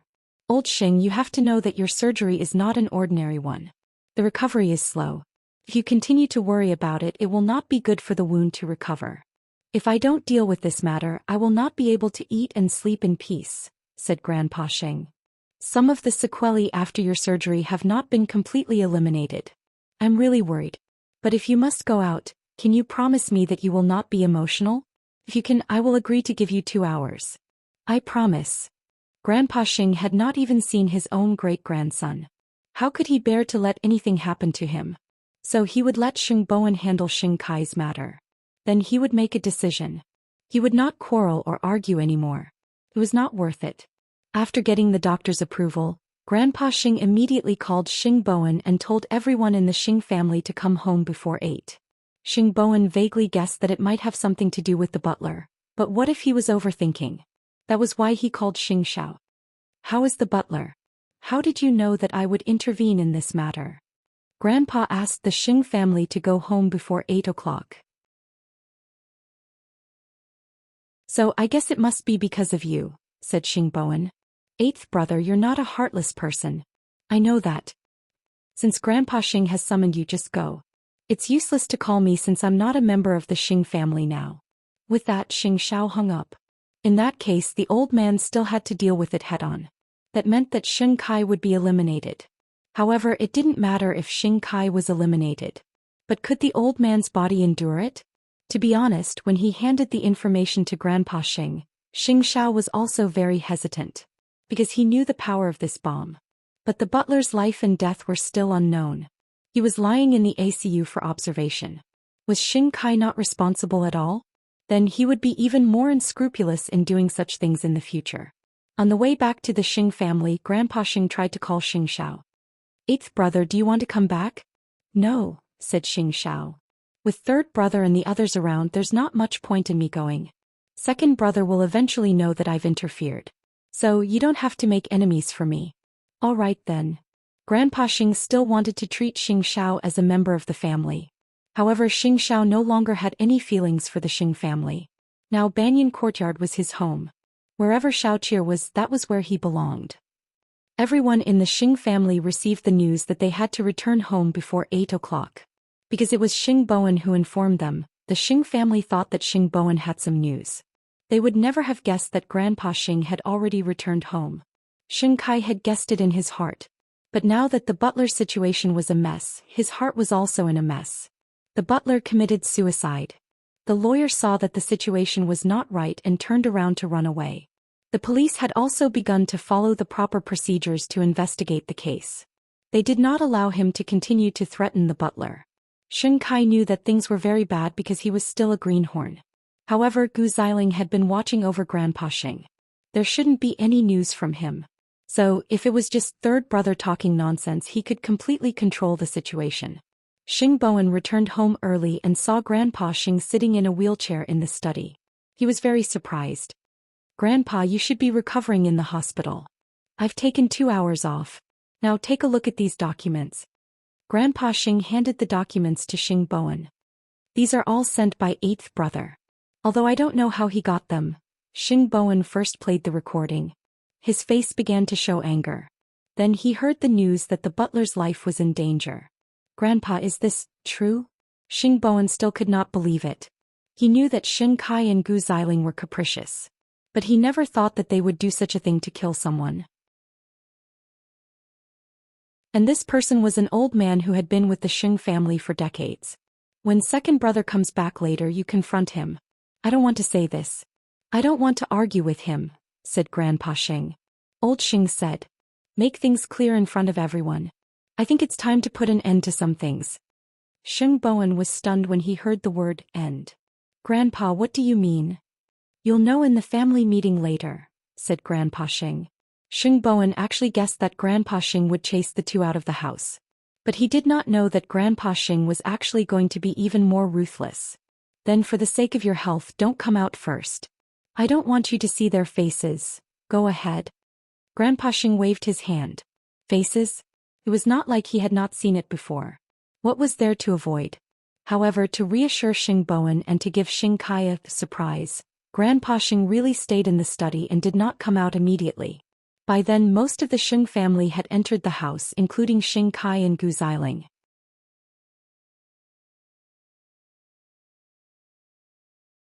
Chapter 596. You don't have to worry about Grandpa. Actually, I have something else to ask you. This afternoon I got a piece of news and want to ask second brother for confirmation. Xing Kai was shocked, but he pretended to be calm. I'm tired. Let's talk at the office tomorrow morning. It's not about work. Xing Bowen stopped him. Second brother, why are you feeling guilty? Xing Kai turned around and retorted, Third brother, I know you're the Xiao of Huang Yao now. That's great. But now that we're home, shouldn't you give me some basic respect as your second brother? Don't tell me that I need to get your permission to rest?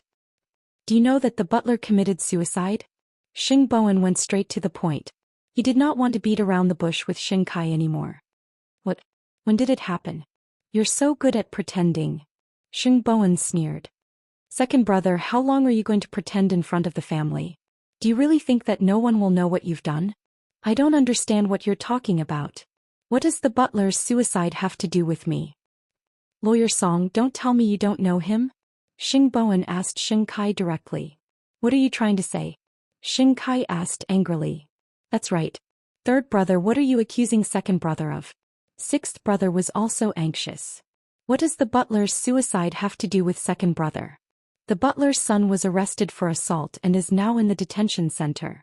Our good second brother said that he wanted to help the butler, but in fact he wanted to control the butler. The butler did not accept second brother's help, so second brother used his identity to pressure the people in the detention center and not allow other lawyers to take on the butler's son's case. The butler did not want to betray Grandpa, so he chose to commit suicide. Xing Bowen explained to everyone. You're lying. Keep lying. Xing Kai said to Xing Bowen calmly. The butler has taken care of me for so many years. Why would I do this to him? Because Grandpa announced the will in the hospital that day. You're afraid that you won't get a share of the inheritance, so you want to fight for the butler, Xing Bowen said loudly. Xing Bowen said loudly. Haven't you noticed it yourself? Is your behavior really abnormal recently? Of course, I don't want my second brother to do this either. Since you don't want to, why are you slandering me? Xing Kai insisted and refused to admit it. Second brother, if you still have a little conscience, you should kneel in front of the housekeeper and repent. Even now his life and death are still unknown. It's all because of your selfishness that you don't want to admit it. It doesn't matter. After all, Lawyer Song has already clearly explained this matter and recorded it on his phone. There are traces of you everywhere in the housekeeper's hometown. Don't think that you can hide from everyone. When Xing Kai heard that, cold sweat broke out on his forehead. But he refused to admit it. You make it sound like you were there. Second brother, did you really do that to the butler? Sixth brother looked at him in disbelief. For Grandpa's inheritance? Since you all believe me, there's nothing I can do. Xianxia looked helpless. Obviously he was not convinced. However, he did not know what kind of evidence Xingbowen had in his hands. Xiling, let's go back to the room. Wait. Xingbowen blocked their way. I'm afraid you won't be able to hide from what happened today. What else do you want? Xianxia asked. The butler has taken care of the Xing family for his whole life and is loyal to Grandpa. But you, for your own selfishness, forced him to this point. It's hard to guarantee that you won't have other ideas for the inheritance in the future. You might even want to kill Grandpa. How can we dare to keep a person like you in the Xing family? Xingbowen said sternly. So, I think it's better for you and second sister-in-law to leave the Xing family. I will also give you the shares of Huang Yao, Xingbowen said seriously. As soon as he said this, the entire family was shocked. Was he trying to kick his own brother out of the family? Xingbowen, don't you think too highly of yourself? Xianxia laughed. Do you really think that you are the CEO of Huang Yao now and the chairman of Huang Yao in the future? You said that I'm doing this for Grandpa's inheritance. Who can prove it? Don't take a chicken feather as a token of authority and spout nonsense here. But what if I insist that you leave the Xing family today? Xingbowen asked again. Third brother, you are too soft. You are not suitable to be a leader. Don't you know that? Do you know how many employees in the company are dissatisfied with you? If I didn't settle it for you, do you think you have the right to show off in front of me now? You want to kick me out of the Xing family? Who gave you the right? Let me tell you, Xingbowen. I just don't fight for it. If I fight for it, you are no match for me. You are still shamelessly slandering me. Have I not been good enough to Grandpa all this time? Third brother, you better not let Grandpa know about this. Otherwise he will definitely teach you a lesson. Xingbowen did not say anything else. He directly played the recording. No, it should be said that it was a video. Third brother, don't go too far. When Xianxia saw Lawyer Song's face on the screen, he immediately snatched the phone and smashed it on the ground. The butler has been so good to us. He has taken so much care of us. I really did not expect you to be so cruel. Xianxia, who do you think wants to kick you out of the Xing family tonight? Xingbowen looked at the broken phone and questioned Xianxia sternly. Isn't it you from the beginning to the end? Or should I say eighth brother? It's me. At this moment, when the two brothers were arguing endlessly, Grandpa Xing came out of the study. Everyone could not help but shift the timeline. When they saw Grandpa Xing, they were all shocked. I'm the one who wants to kick you out of the Xing family. Is this enough? When Xianxia saw Grandpa Xing, he immediately took 2 steps back in disbelief. Grandpa, don't listen to third brother's nonsense. I was the one who asked third brother to confront you, Grandpa Xing said to Xianxia calmly. Grandpa Xing said to Xianxia calmly. I was the one who gave the evidence to third brother. It was my idea to kick you out of the Xing family. It had nothing to do with him. Grandpa, I am your grandson. How can you do this to me? Then tell me, why did you force the butler? Tell me clearly and I will give you another chance. Xianxia choked. It should be said that he could not make up a story at all.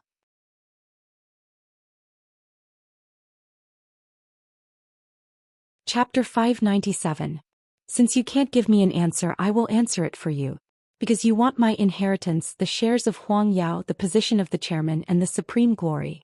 So you did not hesitate to attack the butler to force him to give in. But you did not expect that the butler would be so stubborn. He did not care about your threats at all.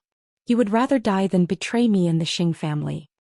Second brother, what else do you have to say? Grandpa Xing looked at Xianxia coldly. Xianxia could not help but laugh mockingly. It seems that Grandpa is determined to kick me out today.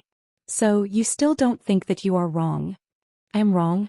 Xianxia asked himself. I'm not wrong. You've always been biased. You've never treated us brothers fairly. If you could be fair, I wouldn't be so anxious. You used to love eighth brother and now you love third brother. Have you ever loved me sincerely? Grandpa, all this is because of you. I will not be in your will. I have nothing. How can I be satisfied? Grandpa, I am your grandson. But now I am not even as good as the butler. If you want to kick me out, I can't say no. But I will not be satisfied. I will never be satisfied. Now that things have come to this, it is not important whether you are satisfied or not. Anyway, tomorrow Huang Yao will announce to the public that you will disappear from the Xing family's genealogy forever. Since I've already gone this far, I'm not afraid of going further. Your shares will be converted into cash as per normal, but you can't take anything else from the Xing family. Moreover, no matter where you want to develop in Jianchuan, you will be suppressed by Huang Yao and the Xing family. Until I die, you must carry out this order. Grandpa Xing said resolutely. When I was sick and hospitalized, you and Gu Xiling had evil intentions. Do you think I did not see it? I've always thought that the most annoying people in this family are the ignorant and incompetent people, such as eldest brother and sixth brother. However, it's only now that I understand what the truly annoying and hateful people are like. You and Gu Xiling make me feel even more hideous than myself. What's wrong with a butler? Although the butler is not related to me by blood, he would rather die than betray me. Can you do that? Xing Kai, from this moment on you are no longer a Xing. I admit that eighth brother went out of his own will, but you have been driven out of this house by me, and you will never be able to step into it again. After hearing Grandpa Xing's last words, Xing Kai took a few steps back. He didn't expect that things would turn out this way and that he would end up like this. Lawson, you're really good. I'm surprised. I didn't expect you to use such a vicious method just to take me down and stop threatening your position as C. Xing Bowen frowned and answered Xing Kai, I don't see you as an opponent. Do you think I will still believe you? It doesn't matter to me whether you believe it or not, Xing Bowen said. Because my goal is not to deal with you. You don't want to deal with me, but you watch me being driven out of the house. Xing Bowen, you are such a good brother. Xing Kai shouted agitatedly. Good Xing family. Since this place doesn't accept me, I will leave with Xiling.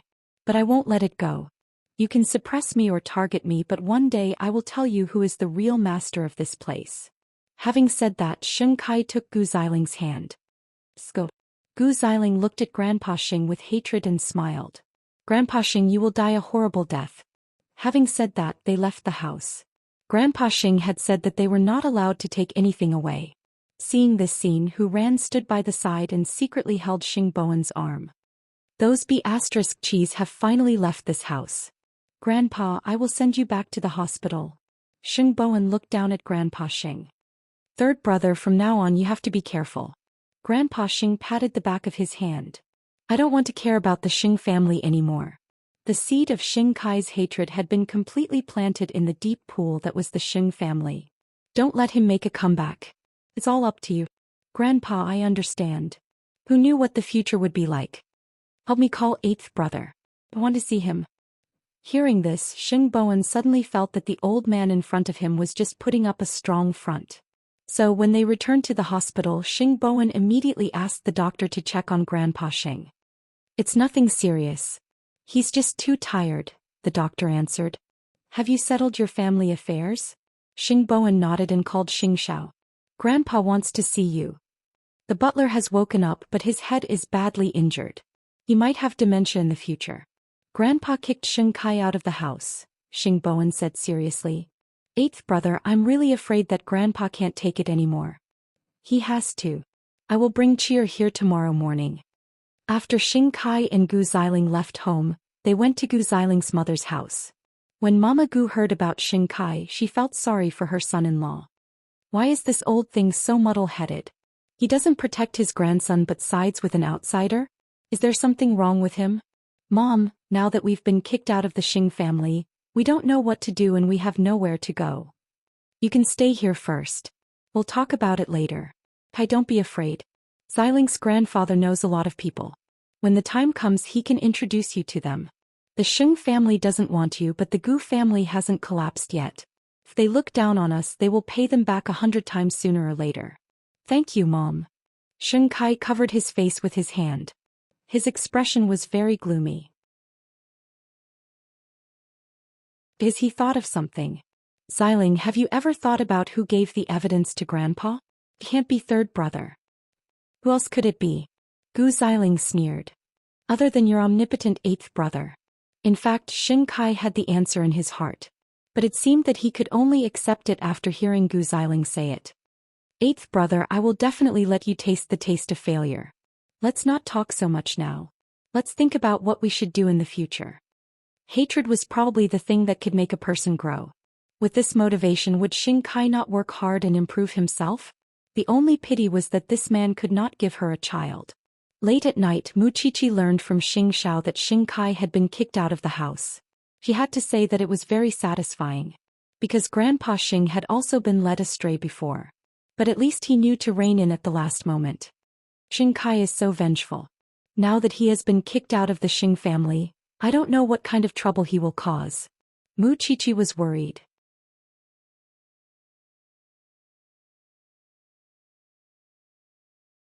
Chapter 598. I'm so scared. Muqiqi glared at him and turned to return to their bedroom. She suddenly remembered that the ring was still in her hands. How could she give it to this man to surprise him? He was really the most cunning old fox. He actually gave her such a difficult problem. However, it seemed that she rarely took the initiative to coax that man. Taking advantage of this opportunity was just right. After Tang Yan became the team leader, he was obviously busier than before. In the past, he was called a workaholic and she could still see him in the middle of the night. But now, Xianxia clearly felt that she was the only one spending the long night alone. It was also impossible for her to devote all her time to the forensics team because she was about to take her exams. Aren't you afraid that you'll suddenly die? You work like this every day and night and you don't even eat breakfast. You don't live long. Xianxia looked at her own information and commented on the man. However, she did not know that after she went out to take out the trash, she did not close the door tightly. When Tang Yan entered the door, he heard her nagging. Xianxia heard movement behind her and turned around curiously. When she saw Tang Yan behind her, she was so scared that she quickly covered her chest. Can you make a sound when you walk? You said I don't have long to live, but you didn't sleep either. Tang Yan entered the living room and started to take off his clothes. Only then did Xianxia notice that there was blood on his body. Did you fight with someone? Mother Xiao bit me. Xianxia asked. Do you still have a good piece of land on you? Either you roll down the mountain or you get bitten. Tang Yan did not say anything. He just went to the bathroom half naked. Xianxia gulped. Only then did she realize that she was infatuated again. It was mainly because Tang Yan's body was too attractive. Just his back alone was enough to make a woman's heart itch. After a while, Tang Yan came out of the shower with wet hair and the fragrance of the shower gel. Xianxia leaned against the door of the bathroom and watched the man take out the hairdryer. I'll help you. Tang Yan glanced at the hairdryer and then handed it to Xianxia. Xianxia took over the heavy responsibility and made Tang Yan lower his head. You always seem to be injured. It's just a minor injury. Xianxia raised her head and tried her best to touch Tang Yan's hair. It was so black and soft. It was so unfair. Has the case been solved? There's still one last thing missing. Tang Yan did not go into detail because he knew that Xianxia was about to take the exam. There was no need to be distracted by this kind of thing. Then why did you come back? According to your personality, you won't stop until you find evidence. Hearing this question, Tang Yan raised her head and looked at Xianxia. Because I want to sleep with you. Xianxia was stunned. Are you done? Xianxia was about to answer, but Tang Yan had already snatched the hairdryer away. Without waiting for her to speak, Tang Yan carried her by the waist and placed her on the sink in the bathroom. In addition, Xianxia was already wearing a long dress, so it was very convenient for her to do things. So, during the whole process she could not say a word. Her mouth was sealed tightly by Tang Yan. Not only that, if you sleep with a man who has a huge difference in physical strength, you will only be controlled by him in all kinds of ways. There is no chance for you to say no. Just like that, Xianxia was ravaged for the entire night. It was not until early in the morning that Tang Yan let her go. There was only one thought in her mind before she fell asleep. Could it be that she was this man's way of relieving stress? The next morning, when Xianxia woke up from her bed, Tang Yan was no longer at home. This man ran away after sleeping with her. Although the two of them were in a relationship and she did not expect Tang Yan to care about her, after so many times last night, would it kill him to care about her today and ask if she was feeling unwell?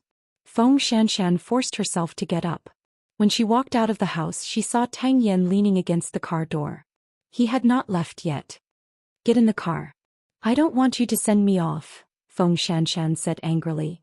I was too ruthless last night. I couldn't control myself. After saying that, Tang Yan opened the car door for Feng Xianxian to enter. When I wasn't around or when I didn't mention this matter, who did you look for when you had such a big need? I haven't touched another woman since I took office, Tang Yan answered as he drove. When did you take office? Don't tell me it was last month. 2 or 3 years, Tang Yan replied. After hearing this answer, Feng Xianxian was satisfied. She closed her eyes and rested in the car. However, when they were about to reach the school gate, Feng Xianxian saw that there were more people, so she said to Tang Yan, "Leave me here. I don't want to cause any criticism." Tang Yan did not listen to her and sent her to the school gate. Many people in the school saw it, but Feng Xianxian had to get out of the car. "You win." Feng Xianxian pretended not to see anything under everyone's surprised gazes and went straight to her faculty.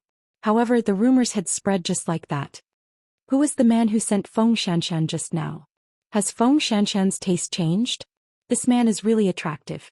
His cross-country riding and his tall figure are too tempting. He's a walking hormone. This time he's much better than the weakling last time. One look and you can tell that he's strong in that aspect. Feng Xianxian is dating again. Feng Xianxian rolled her eyes when she heard this. Dating my ass. Tang Yan was a stinky man who did not know how to be gentle with women. Whoever got involved with him would be unlucky. Fortunately, Mu Qiqi was not there. Otherwise, if Mu Qiqi knew that Tang Yan sent her to school, she would definitely say that she was a virgin. In fact, Mu Qiqi and Xianxia had just arrived at the hospital. After Grandpa Xing returned to the hospital yesterday, he had been in a deep sleep. Until now he had not woken up. The doctor said that this was normal. He was stimulated when he went home yesterday and his brain did not get any rest. Seeing Grandpa Xing lying on the bed, Mu Qiqi sighed. He wants to see you in sleep. How can there be such a good thing? Xianxia held Mu Qiqi's little fist and rubbed it gently. If you're in a hurry, go to Xing Ting first. No need, Mu Qiqi replied. Since I'm already here, I have to say a few words. The old man has finally done something right. I have to praise him face to face. You naughty girl, you're still so annoying, Grandpa Xing said to Mu Qiqi when he woke up. You don't want to see me? Then I'll leave. Qiqi. Grandpa Xing called out to Mu Qiqi. Take good care of 8th brother. I know that in this world, only you can make 8th brother willing to do anything for you, even if it's his life. But he's my baby. You have to cherish him. What's your baby about him? He's my baby. Mu Qiqi sat beside the old man's bed and answered.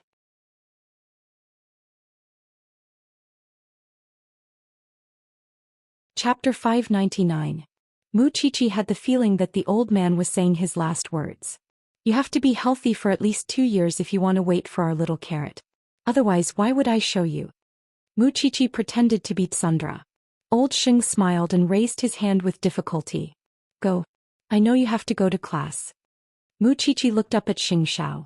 Xianxia winked at her. Then I'm leaving. You stay with him. Xianxia nodded and stroked his little one's hair before letting her go.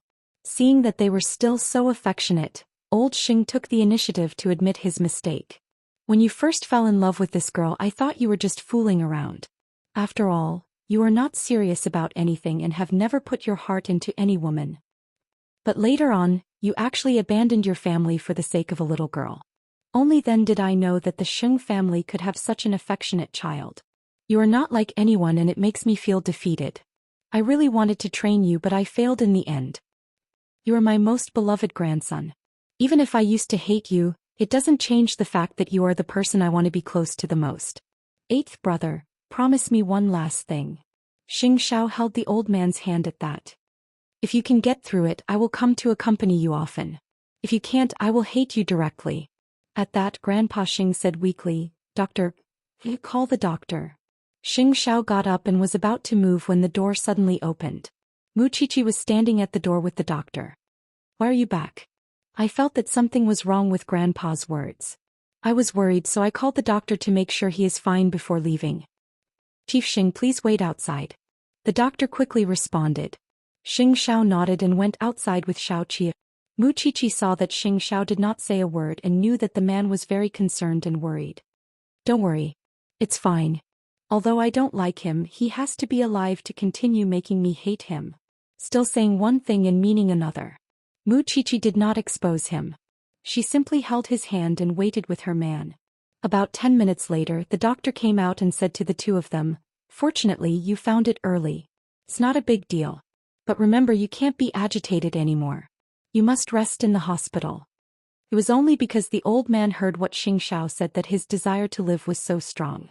Mu Chichi breathed a sigh of relief and said, "I can go to school without worry." Xianxia put his arms around Mu Chichi's waist and kissed her on the forehead. "Go. Since you're so sensible, I'll reward you tonight." Mu Chichi smiled and left the hospital with a peace of mind. When Xianxia returned to the ward and saw the old man leaning against the bed, he slowly accepted that the old man was no longer the old man who could fight 300 rounds with him. "I got my life back." "A doctor brought by Chio," said Xianxia. "That girl is a blessed person. A grandson who left the Xing family is still a grandson. I will attend the state banquet on New Year's Eve. Is it not worth being happy and proud that I have a new way out?" After hearing Xianxiao's words, the old man looked at him in shock. "Of course it's worth it. Then live well. Only then will you be able to see more."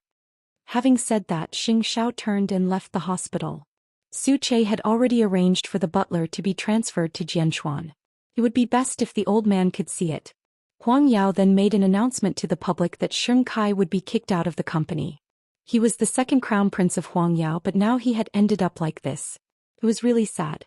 Of course, the Sheng family could not announce Sheng Kai's evil deeds to the public. Even if there were many speculations, Huang Yao did not give any response. Now the burden of Huang Yao completely fell on Xing Bowen's shoulders. But he was loyal and righteous.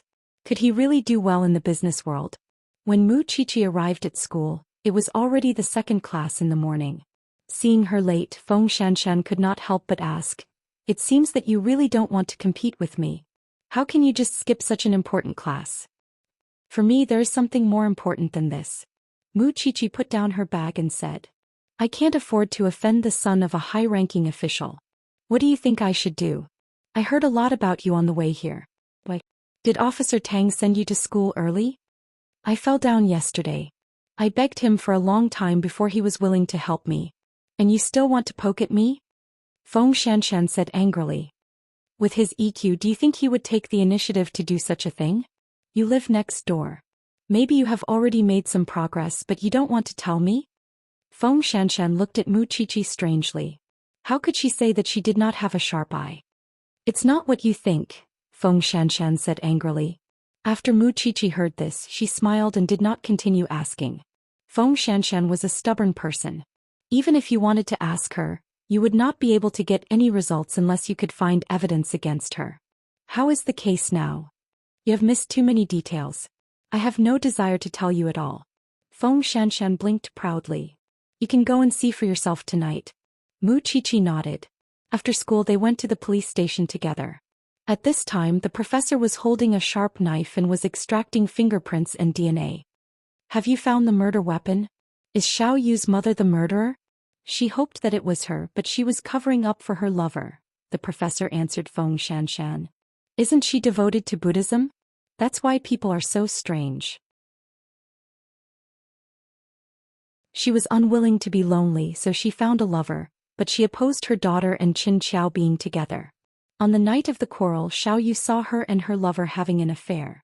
After that, Xiao Yu went to Qin Qiao and wanted to expose this matter.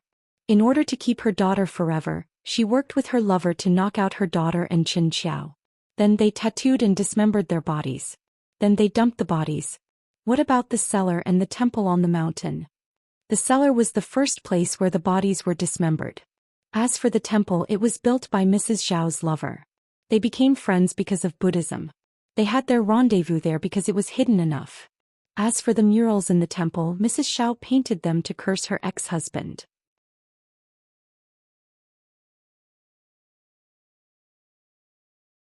Chapter 600. The case is solved.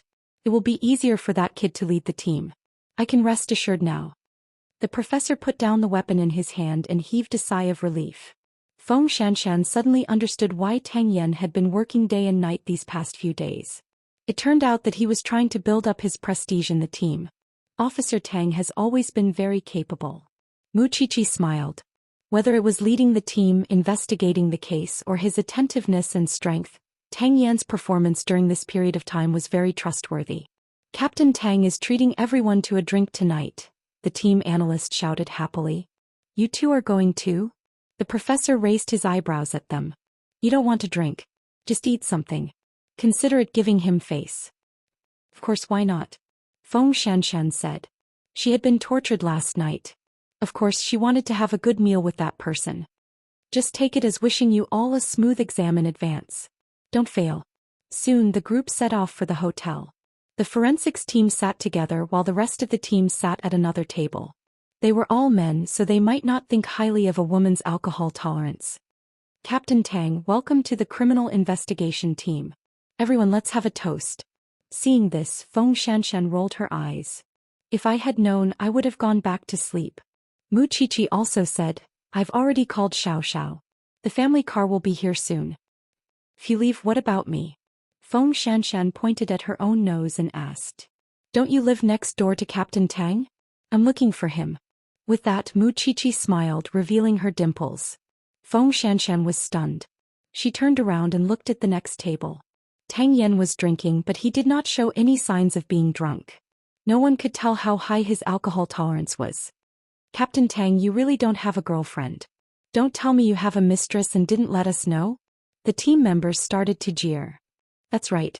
Captain Tang, if you really don't have one, we can introduce her to you. I know many beautiful women around me. How can a man not have a woman around him? Don't you think so? My current interest is investigating cases. Tang Yan answered them without a trace. So, all of you better put away your petty thoughts. Captain Tang, are you that? Everyone looked at him in confusion and shock. Could it be that Captain Tang, who was not close to women, was gay? Hearing this, Feng Xianxian could not help but sneer. If he was gay, there would be no man in the world. After all, he had worked so hard last night. No, Tang Yan answered straightforwardly. That's good. You scared us to death. Soon Mu Qiqi's family drove the car to the entrance of the hotel, and Mu Qiqi quickly said goodbye to everyone. She was going home to rest. Feng Xianxian was the only woman left at the banquet.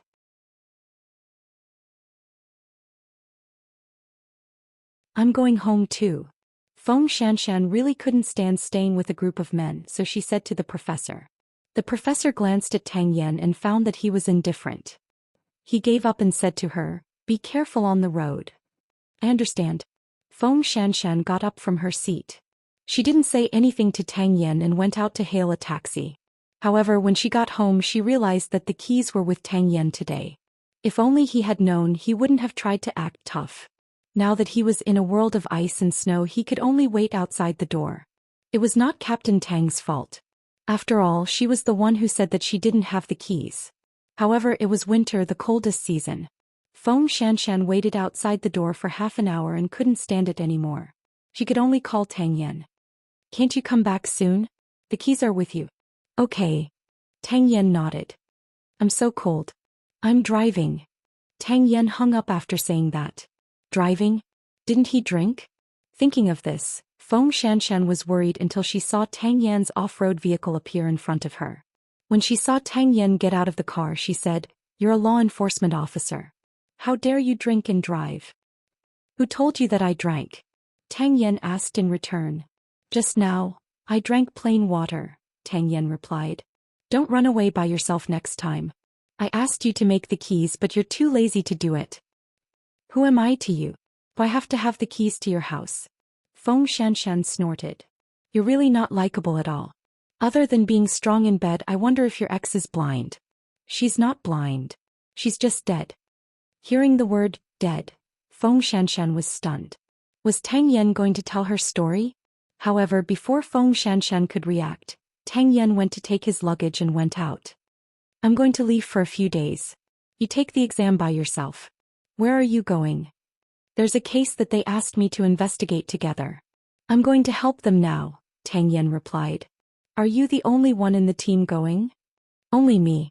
Tang Yan did not say how dangerous this matter was, nor did he say anything else. Anyway, Feng Xianxian felt that this man had nothing to do with her, so she did not ask too much. What did it have to do with her? However, after Tang Yan drove away, Feng Xianxian thought to herself, was that man so fierce last night because he knew that he was going to leave today? Thinking of this possibility, Feng Xianxian's face turned red. Late at night, Banyan courtyard. After Papa Xing and Mama Xing heard about old Master Xing, they sighed deeply, especially Mama Xing. Although she used to hate old Master Xing, after knowing that he had gone through so many twists and turns, she finally calmed down. He deserved it after suffering so much. I just didn't hear from you that Xianxia has become like that. It's really sad. Now only third brother is supporting the family. It's hard on him. Papa Xing sighed. Dad, do you want to go back? Of course not. I prefer my current job. I live for myself. Papa Xing quickly waved his hand. I just think that third brother is soft and second brother is strong. One day he will stir up trouble again. Even you can see it. How can I not see it? Mama Xing chuckled. Alright, let's rest. Don't delay the couple. Mama Xing patted Papa Xing's shoulder. For so long, perhaps because she was afraid of seeing some inappropriate scenes, Mama Xing rarely walked outside after she returned to her room. Because she knew her son's personality. He wanted to hug and kiss for no reason. Mom, you're quite self-aware. Isn't it because you always have no scruples in front of me? Muchichi glared at him. Xianxia grabbed Muchichi and sat on his lap. I told you in the morning that there will be a reward when we go home tonight. I don't want your reward. This is a reward for yourself. Muchichi snorted.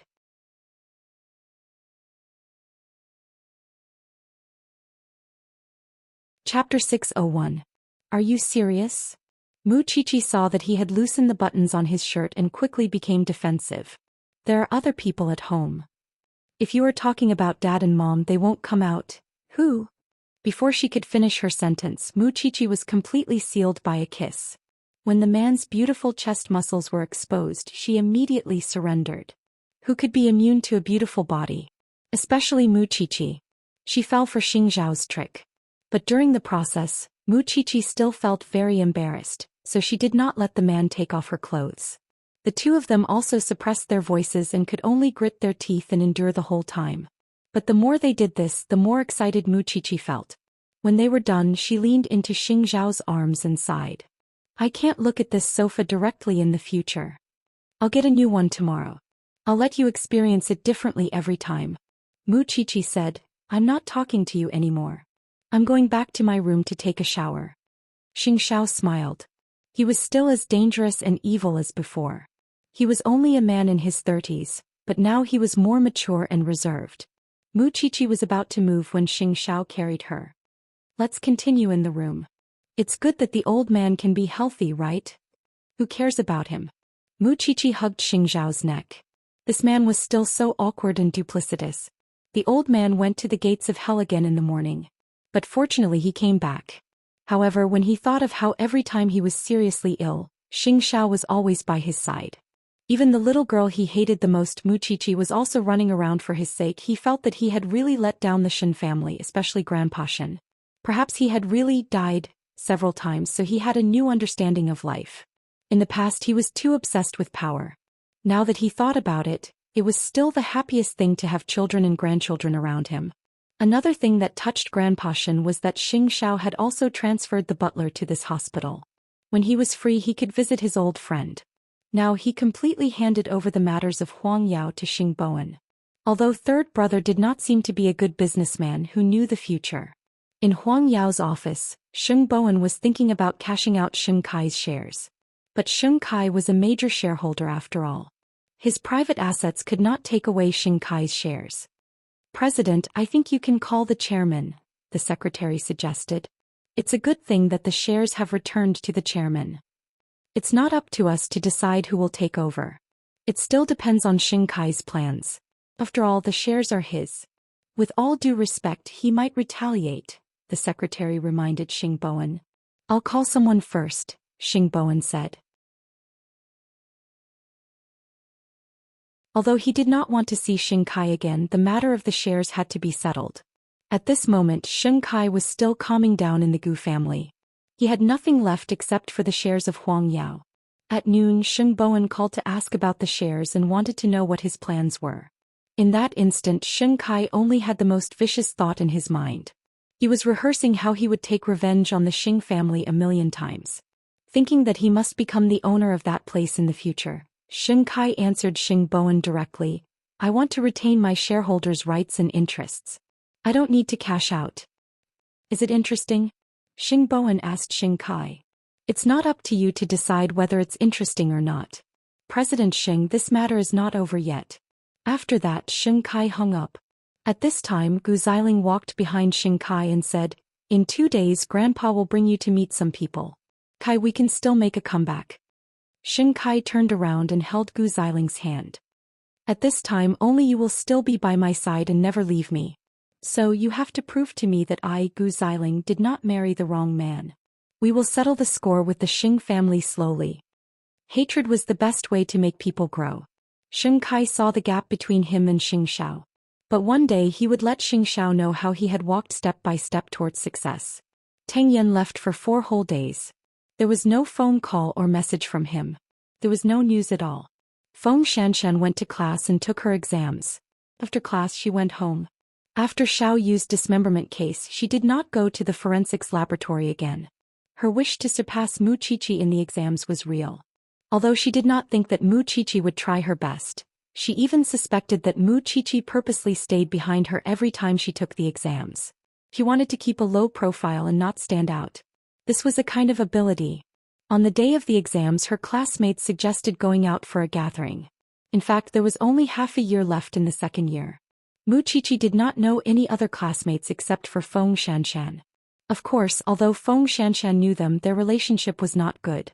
Actually, everyone was curious why Mu Qiqi and Feng Xianxian, who were enemies, got along so well. They used to be enemies. Are you going? Feng Xianxian asked Mu Qiqi. The night is long. I have to go out to spend some time. It's a long night for you. I have people waiting for me at home. Mu Qiqi did not hesitate to attack Feng Xianxian. Why? Is Officer Tang not home? I don't know where he went.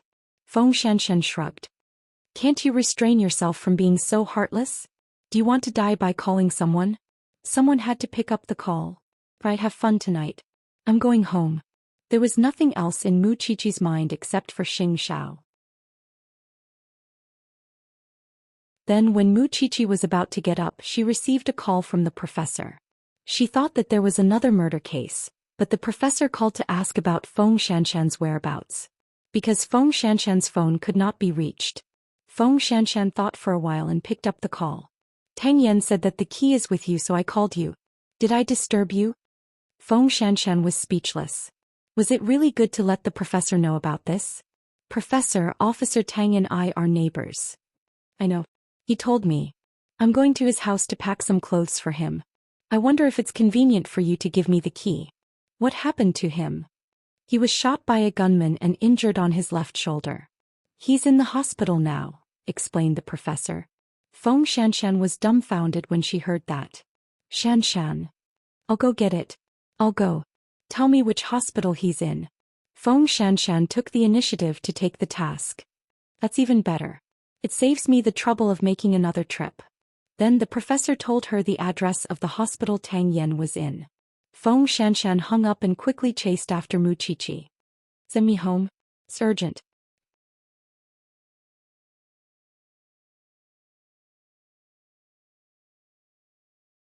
Chapter 602. When they arrived at Feng Xianxian and Tang Yan's courtyard, Feng Xianxian rushed out of the car. Seeing that they were so anxious, Su Che said to Mu Qiqi, "We have to wait, right?" Mu Qiqi immediately laughed. Su Che, you really understand me more and more. Who else could make Feng Xianxian so anxious? She seemed to be carefree all day long, but her actions at this moment had completely exposed her inner thoughts. In less than 10 minutes, Feng Xianxian packed a bag of things and walked out of Tang Yan's house. She found Mu Qiqi's car was still parked outside. Where? Give you a ride? Feng Xianxian gritted her teeth. This person was definitely doing it on purpose. It's rush hour right now. By the time you get a cab it'll be half an hour later. Can you endure such torture? If Tang Yan had not driven the car out she would not have to ask Mu Qiqi for help. Unable to overcome her worries, Feng Xianxian carried her backpack and got into Mu Qiqi's car. You're collecting things that belong to men. To be precise, the place you just entered is a man's home. You already know the answer. Feng Xianxian rolled her eyes at her. Don't you have the keys to Officer Tang's house? What are you talking about? He's injured and still lying in the hospital. Can't you hurry up? Feng Xianxian was furious. Mu Qiqi smiled when she heard that. You should have been so straightforward earlier. We're almost at the entrance of the hospital. Su Chei's driving skills were not just for show. He was very fierce. Mu Qiqi had seen it once. Was today the second time? When they arrived at the hospital, Feng Xianxian immediately jumped out of the car and went straight to the inpatient department. Wait for me for a while. After all, Officer Tang is someone I know. I'll go and visit him, Mu Qiqi said to Su Chei. Then she got out of the car and chased after Feng Xianxian. When she arrived at the door of the ward, there was no one else. Feng Xianxian calmed down for a moment before knocking on the door. Soon Tang Yan's deep voice came from the room. Please come in. Feng Xianxian pushed the door open and entered. Her heart sank when she saw Tang Yan's entire upper body wrapped in gauze. Tang Yan did not expect Feng Xianxian to come. He was stunned for a second and said to her, "Have a seat. I brought you some clothes and toiletries." "No, I won't be staying here for long," Tang Yan replied calmly. "I don't think I need these." "Where's the professor?" Feng Xianxian asked when she saw Tang Yan standing there alone. "I told him to go back. He keeps nagging at me. It's very annoying." "So, no one took care of you?" Tang Yan understood the meaning behind her words and said, "I'm used to it. What she means is that she can stay." I'm afraid Officer Tang didn't understand what she meant. At this moment, Mu Qiqi rushed into the ward and smiled at the two of them. "You're here too." A certain someone hurried home to pack your things and rushed over. "That's why I followed." Mu Qiqi smiled. "Are you going to die if you don't say anything?" Feng Xianxian was a little embarrassed. The two of them were just bedmates. She should not have crossed the line. However, she heard that he was injured and knew that he had no relatives. That was why she had possessed the Mary Sue. But now she felt that he did not need it. "I've sent the things to you. You should rest well. I'll take your car back." After Feng Xianxian said that to Tang Yan, she gritted her teeth and said to Mu Qiqi, "It doesn't matter." Mu Qiqi shrugged. Tang Yan glanced at Feng Xianxian subconsciously. He did not say anything and did not ask her to stay. When the two of them were about to leave, Tang Yan texted Feng Xianxian, "I'm hungry." When Feng Xianxian saw the text, she actually laughed. But Mu Qiqi did not see it for a moment. "Send me to the class reunion," Feng Xianxian said to Mu Qiqi. Mu Qiqi looked at Feng Xianxian suspiciously. She felt that she was suspicious. "Actually, you're with Officer Tang, right?" Feng Xianxian was speechless. "Although the two of you acted as if there was nothing going on, I could smell the same scent coming from the two of you. There was also a very strong adultery. You can tell. Why are you still playing with me?" Feng Xianxian glared at Mu Qiqi. "You're so free. How far have you progressed?" "Far from you and your Xingdasio. We're just enemies. Let's not talk about feelings. Are you satisfied with the answer? Can you let me get out of the car now?" Feng Xianxian was about to push the door open. However, Mu Qiqi still said something. "You're alone and he's also alone. If the two of you are together, be good companions. After all, he's in a high-risk job. He might lose his life on the front line one day. If you really want to have a result, don't waste too much time. Otherwise, it'll be too late for regrets. Love doesn't wait for anyone. You're always preaching. It's really annoying." Of course, Feng Xianxian was just saying it. With Mu Qiqi to control her, she felt that she had one more sister. Mu Qiqi smiled and did not continue. "Aren't you leaving? I'm going home too, okay?"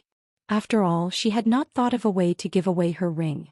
Feng Xianxian got out of the car and closed the door. Then she quickly ran back to the hospital. Standing at the door of the ward, she bent down and asked Tang Yan, "What do you want to eat?" Tang Yan looked at her calmly. After a long while, he said, "You." This time, the joint investigation was related to drugs. Those gangsters were outlaws and they were armed. He was shot in the shoulder while trying to save a pregnant woman. Blood splashed on his face.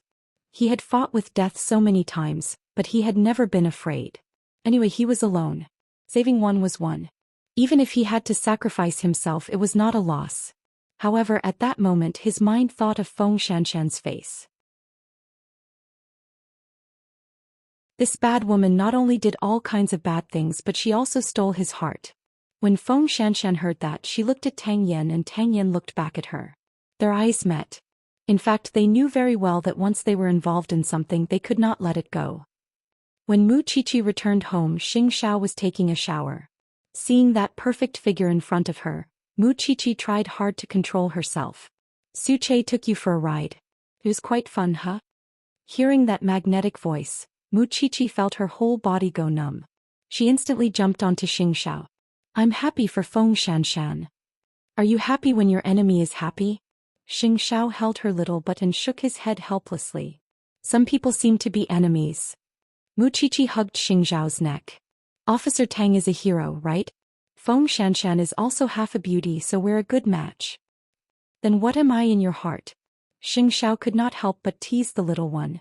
Mu Qiqi thought for a moment and answered seriously, glory.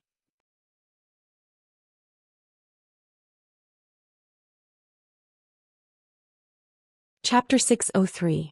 Mu Qiqi hung on Xianxiao's body and said, help me take it off. In Xianxiao's eyes, Mu Qiqi was a completely spoiled little thing. However, she would only show such a naive look in front of Xianxiao. Xianxiao was willing to dote on her. After the shower, he said to the little thing, I'll be home late these days. You're on holiday. Be more obedient at home, okay? What happened to Zhongting? I met some malicious competitors, but it's not a big deal, Xianxiao replied. I've never failed in the business world. This was the confidence that Xianxiao should have. Mu Qiqi kissed him on the cheek and said, then don't throw Su Che at me. I'll go to the police station and think of a way myself. I'll only be at ease if Su Che follows you. Suspecting your man, huh? I've never doubted you. I trust you more than anyone else.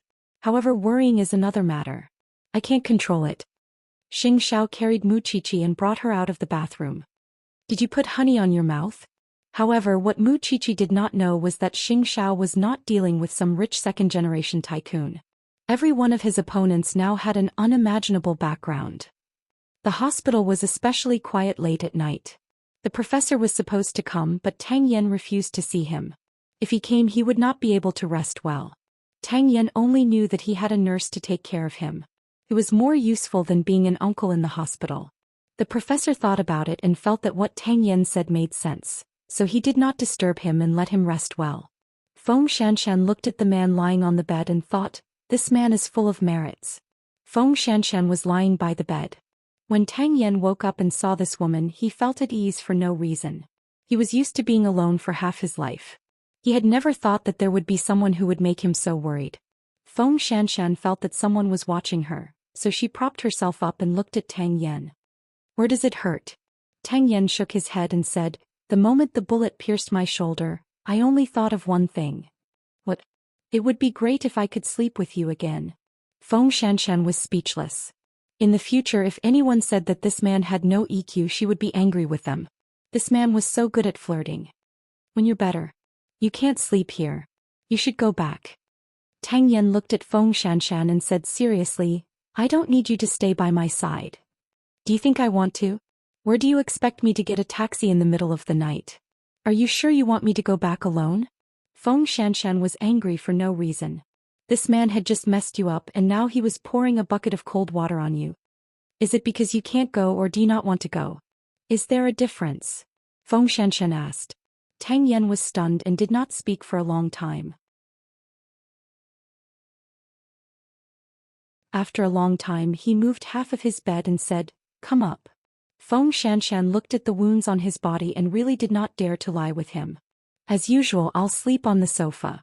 You don't have to worry about me. This girl had a stubborn temper and she would explode at the slightest touch. In the past, she used to go out and fool around and she even had a rich second-generation boyfriend. In fact, she even had an abortion. She had done something that most girls did not dare to try. She should be the object of men's play, and they would definitely avoid her when they got married. However, for some reason, the more Feng Xianxian was like this, the more Tang Yan wanted to hold her in his palm, hurt her, and *ck her hard. However, the more he thought about it, the more he could not force Feng Xianxian, because once she found out about his feelings, she might run away without a care. Tang Yan looked at Feng Xianxian lying on the sofa and curled up into a ball. He did not force her but looked at her naughty face for a long time. She really needed to be taught a lesson. The next day, the first day of the holiday, Mu Qiqi just wanted to know what was going on in the hospital, so she went to the hospital early in the morning and bought breakfast for the two of them. When Feng Xianxian saw her in the ward, she had just woken up from the sofa. "My Mrs. Xing, it's only 7 o'clock in the morning. Aren't you here too early? I'm afraid that you'll be hungry. Aren't you grateful?" Mu Qiqi winked at her. "Anyway, there are no cases at the station now and we're on vacation. Isn't it good for me to come and see you earlier? You're here to see me make a fool of myself, aren't you?" Feng Xianxian combed her hair with her hand. At the side, Tang Yan sat on the hospital bed and looked at the two of them. "Go back. Uncle will come later." "So, you were here last night?" Mu Qiqi smiled. "Look at you. You don't look like someone who can keep watch at night. You don't know how to take care of people at all. You know." After saying that, Feng Xianxian went to the bathroom to wash her face. "Then I'm really leaving." Tang Yan nodded lightly.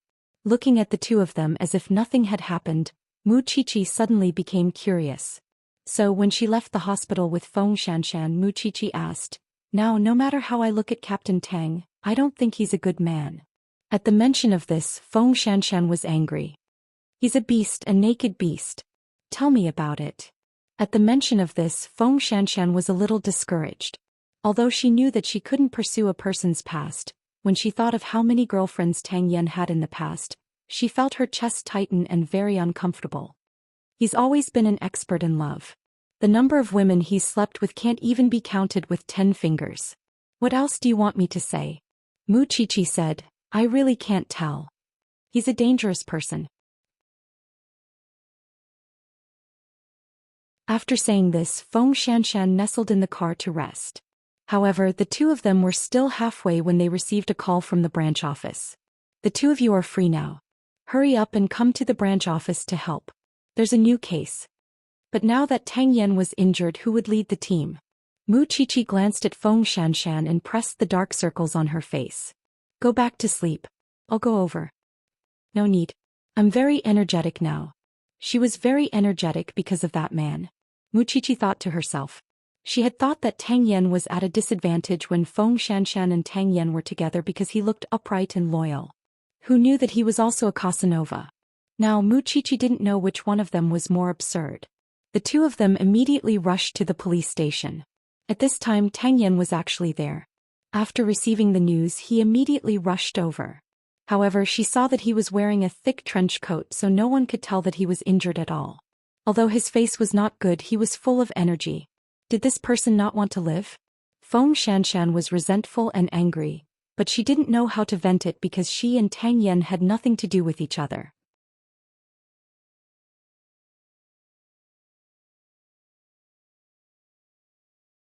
Chapter 604. "Let's go to the crime scene first," Tang Yan ordered the team. "We'll tell you how the body was found on the way." "Captain Tang, the murder happened in the Yi family's factory." "Which Yi family?" Tang Yan frowned. "Yixingtian, the Yi family." Mu Qiqi was stunned when she heard that. Yixingtian used to be Papa Mu's good friend. She still remembered that every time he visited the Mu family he would bring his son Yi Jingqing. Yi Jingqing liked Mu Tongxue a lot. Are these recent murders all targeting rich families? The team members couldn't help but complain. "Cut the crap. Let's get to work," Tang Yan said coldly. Feng Xianxian did not know if he really regarded investigating the case as more important than his life, or if he was just putting on a show. Was his body really not that important to him? Feng Xianxian was a little annoyed, but she did not show it on her face. Mu Qiqi, on the other hand, had a complicated look in her eyes. Feng Xianxian did not want to focus on Tang Yan anymore, so she asked Mu Qiqi, "What expression?" "I don't know," Mu Qiqi explained. "It's just that the Yi family started their business in the fashion industry and had a good relationship with the Mu family. I often met them when I was young." "So she's your old acquaintance. Speaking of the Mu family, did you really leave your sister in the slums?" Feng Xianxian's gossipy heart was ignited. "What else can I do? I can't kill her," Mu Qiqi replied. "All in all, your life is full of drama. It's just that you haven't seen her for a year and a half. Don't you want to know how she is now?" Mu Qiqi shook her head. Mu Tongshue's incident was a long time ago. He did not want to recall it. But someone insisted on helping her recall it. When they arrived at the Yi family's factory, the police had already cordoned off the area where the body was found. At this time the young master of the Yi family walked to Mu Qiqi and said, "Qiqi, it's been a while." Mu Qiqi looked up and saw a man with a sunny face. She said, "Brother Jingqing? It's me. I just came back. I didn't expect you to be a forensic doctor." That man was about 24 or 25 years old. He was dressed very meticulously. It could be seen that he was a very tasteful person. His face was also very handsome. He was wearing a black sweater and a beige retro trench coat. He looked like a gentleman and noble. "It's just a joke," Mu Qiqi answered casually. "We haven't seen each other for many years. It's been 4 years. I've been away from Jianchuan for 4 years. It's only when I came back that I found out that the Mu clan has undergone such a huge change. Even Tongshui has disappeared. Young Master Yi, I'm sorry to interrupt your reunion, but I still want to ask you about the specific situation." Tang Yan walked up to them and said to Yi Jingqing. "No problem. Gigi, let's talk another day. I'll call you and treat you to a meal." Feng Xianxian watched the Yi family leave with Tang Yan.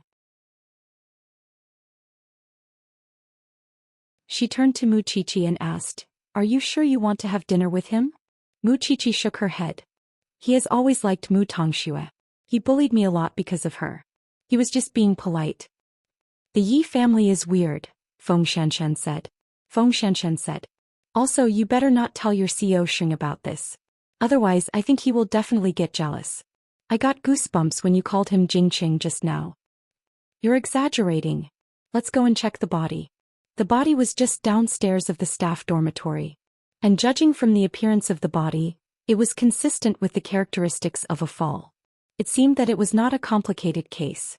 Therefore, the people in the team quickly packed up. "A case like this should be reported to the police in the district. Why did you report it to the criminal investigation team?" The police in the team complained again. It was mainly because the case looked simple. Whether it's the criminal investigation team or the ordinary criminal police, it's our fault for failing to protect the people. After saying that, Tang Yan got into his off-road vehicle. But only Feng Xianxian noticed that there was blood seeping out of his coat. Mu Qiqi was about to get into the police car, but Yi Jingqing stopped her. "Qiqi, I really want to know where Tongshui is. If you have any news about her, remember to tell me." Mu Qiqi smiled and did not say anything. Since he knew that she and the Mu family were in such a mess, he should know that there was no connection between her and Mu Tongxue. But the point was, why did he ask her when he knew that Mu Tongxue lived in the slums? Was there a deeper meaning behind it? Feng Xianxian saw that she was full of thoughts, so she leaned on her arm. "What are you thinking about? You look so focused." "I heard a senior say that the people from the Yi family bypassed the police in the district and reported the case to the criminal investigation team." "Why? Did you find anything?" Mu Qiqi shook her head. She felt that this matter was directed at her. But she could not say such a narcissistic thought out loud. Yi Jingqing had a good relationship with Mu Tongxue since they were young. Now that Mu Tongxue was being tortured by her, she did not believe that Yi Jingqing knew nothing about it. "What are you thinking about? You look so focused." "I'm thinking that you should control Officer Tang.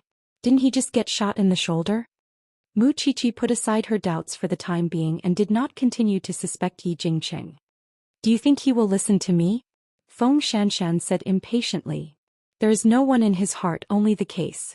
So, why should she take care of someone who was alive and kicking? She was just asking for trouble." Because of that, Feng Xianxian went straight to the forensics laboratory when she arrived at the entrance of the police station. Although the body was almost certain to have fallen to death, whether it was a suicide or a homicide still needed to be investigated. Tang Yan saw Feng Xianxian going to the autopsy room. At that time their eyes met, but Feng Xianxian's eyes were cold. He did not care about Tang Yan at all. Mu Qiqi, on the other hand, kept the Yi family's matter in her heart. She had said that she would not allow anything that could threaten her safety to exist. Protecting her was equivalent to protecting Xingxiao. Yi Jingqing clearly wanted to remind her that Mu Tongxue still existed in this world. Was he fighting for justice for Mu Tongxue? In the afternoon, Mu Qiqi went to Zhongting with a lot on her mind. When the secretary saw her deep in thought, She opened the door of Xing Zhao's office for her. "Yo, madam."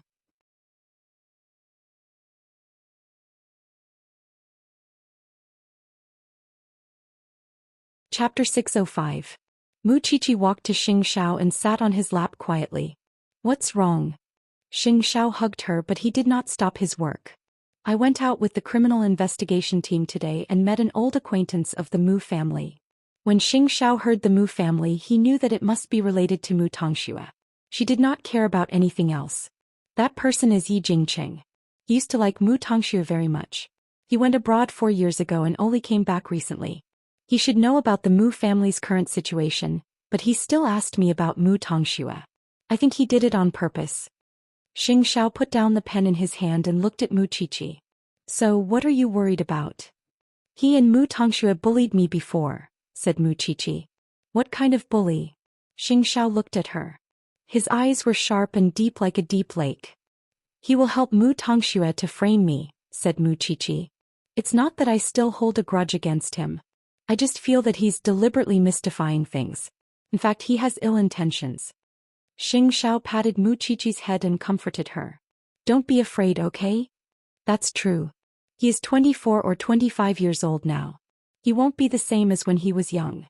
Mu Qiqi seemed relaxed because she had someone to rely on now. However, the shadow of childhood was not something that could be gotten rid of easily. In order to comfort the little one in his arms, Xing Xiao stopped his work. He hugged her and said softly, "Tell me about your childhood except for the parts one knows.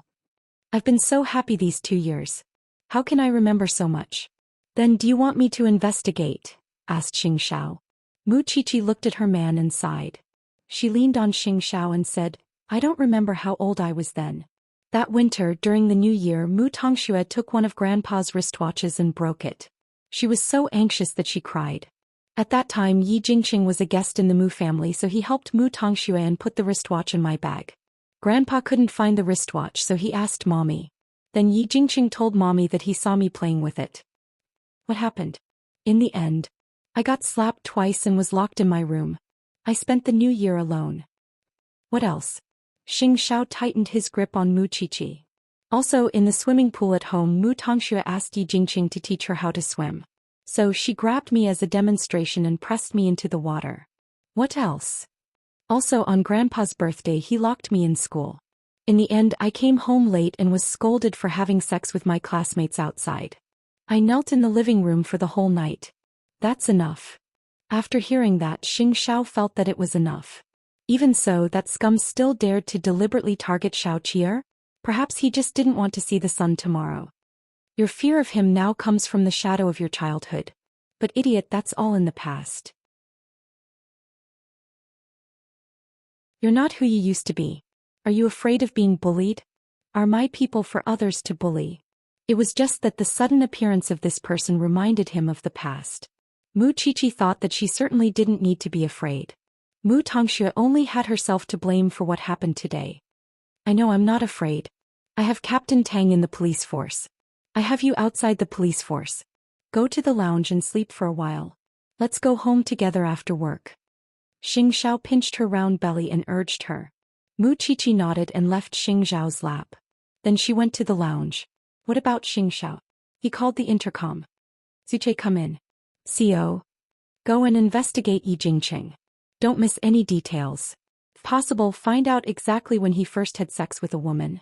It might take a few days for that level of detail," said Su Che. "I can wait." When Xing Xiao said those words, there was a strong sense of danger in his tone. Since the other party came to him, he had to greet him. Did he want to stand up for Mu Tongxue? It depended on whether he was qualified to do so. Also, find out where Mu Tongxue is now. Make sure she's in our hands. Got it. It was not hard to imagine how Mu Qiqi spent the past 17 years before she met him. He did not pursue the matter because Xiaoqier had undergone a major change in the past 2 years. But now she came to him on her own accord? She was asking for it.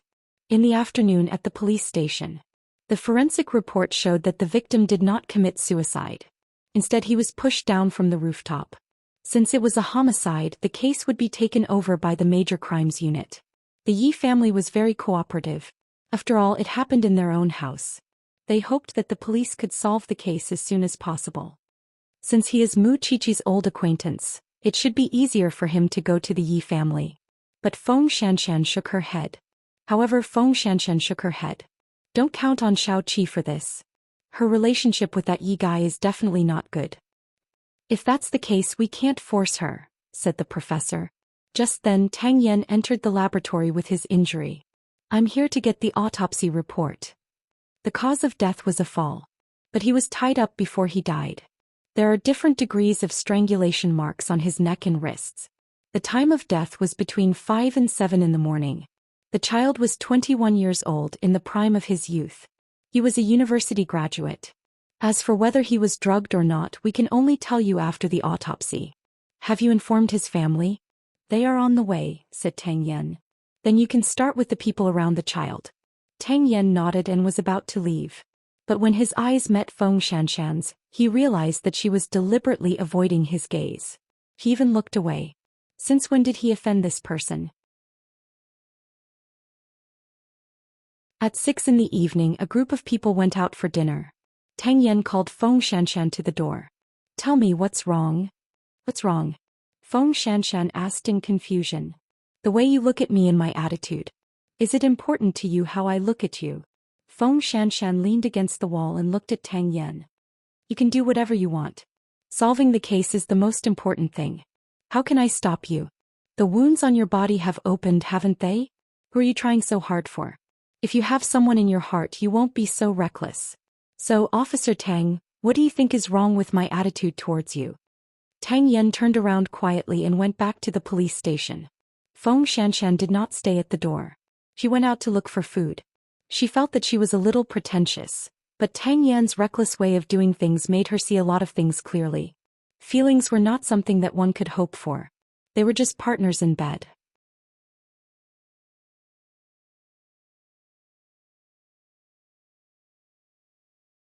Chapter 606.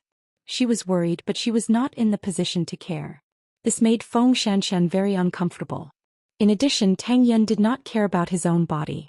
Feng Xianxian almost exploded, especially when she saw the blood on his shoulder. After dinner, Feng Xianxian returned to the police station. Seeing that Tang Yan was eating in the station, she took a detour. However, Tang Yan reached out and pulled her to sit beside him. What are you doing? Someone saw us. They're all out, Tang Yan said. What do you want to say to me? Just say it. Feng Xianxian rolled her eyes. She was actually more worried about being seen by passers-by. She did not want to have anything to do with this man in public. I know my own body. If I can't be discharged, I won't force myself, Tang Yan said in a low voice as he took a sip of coffee. So, was this his explanation? Who cares about you? Feng Xianxian snorted. Don't forget that we have nothing to do with each other. Having said that, Feng Xianxian got up from the stool.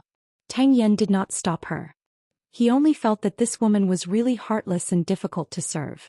Feng Xianxian thought that Tang Yan would stay in the station that night or go straight to the crime scene without sleeping.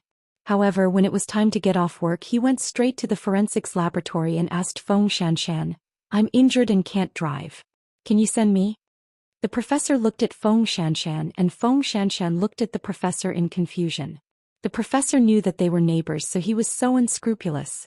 If you can't drive, you should go to the hospital. Or you can ask your subordinates to drive. Feng Xianxian refused directly. Xianxian, this kid has sent you many times before. What's wrong with you sending him once? I just don't want to. Tang Yan did not say anything. He turned around and walked out. He really found his subordinates and drove the off-road vehicle home. What's wrong with you two? The professor was a little confused. Weren't you good before? No matter what, you're colleagues who care for each other. I just don't like him. Feng Xianxian rolled her eyes. It was not until 10 o'clock that she went home. However, when she reached the door, she hesitated. Should she knock on the door? In the end, Tang Yan sent her a text message. If you're not going home, at least tell me where you went. Open the door. After hesitating for a long time, Feng Xianxian still typed these two words. Tang Yan opened the door for her half-naked. The gauze on his shoulder was soaked in blood, which made Feng Xianxian very angry. What are you angry about? Tang Yan returned to the living room, sat on the sofa and looked at Feng Xianxian. I don't like cold wars and I don't like inexplicable anger. You can make things clear. There's no need to keep mocking me. That's who I am, Feng Xianxian said bluntly. Xianxian. This was the first time Feng Xianxian heard Tang Yan call her that. Feng Xianxian took a deep breath and entered the room first. She closed the door and calmed herself down. I'm just very confused. I don't know why I'm angry at you. I knew it had nothing to do with you, but when I heard that you were injured, I ran faster than anyone else. You took a bullet yesterday and came to work today. Are you some kind of Iron Man? Aren't you afraid that others will worry about you? I'm not in any position to ask you, so I might as well keep my distance from you. At least this way I won't be angry. After saying that, Feng Xianxian was about to go to the bedroom, but when she passed by Tang Yan, he grabbed her wrist. What you said is too complicated. I don't understand. You. Tang Yan lowered his head and kissed Feng Xianxian's lips. He sucked on them and let go after a while. Feng Xianxian's face was red, but she could smell the medicine on Tang Yan's body. Let go of me. If you say it in a simpler way, I can answer an important question for you. Was this an exchange? Feng Xianxian laughed self-deprecatingly, but she still simplified her meaning seriously. I want to control you, but I don't have the right to do so. I don't want to be your girlfriend, so I'm angry at myself and take it out on you. Do you understand now? I'll let you control me. I don't want the right. Isn't that weird? Feng Xianxian thought about it carefully after listening to him. Are you going to do something about it? Will you really listen? Feng Xianxian narrowed her eyes. She was a little doubtful. No, very doubtful. I'll try my best. After hearing Tang Yan's words, Feng Xianxian was in a good mood. That's what you said. Tang Yan looked at Feng Xianxian seriously.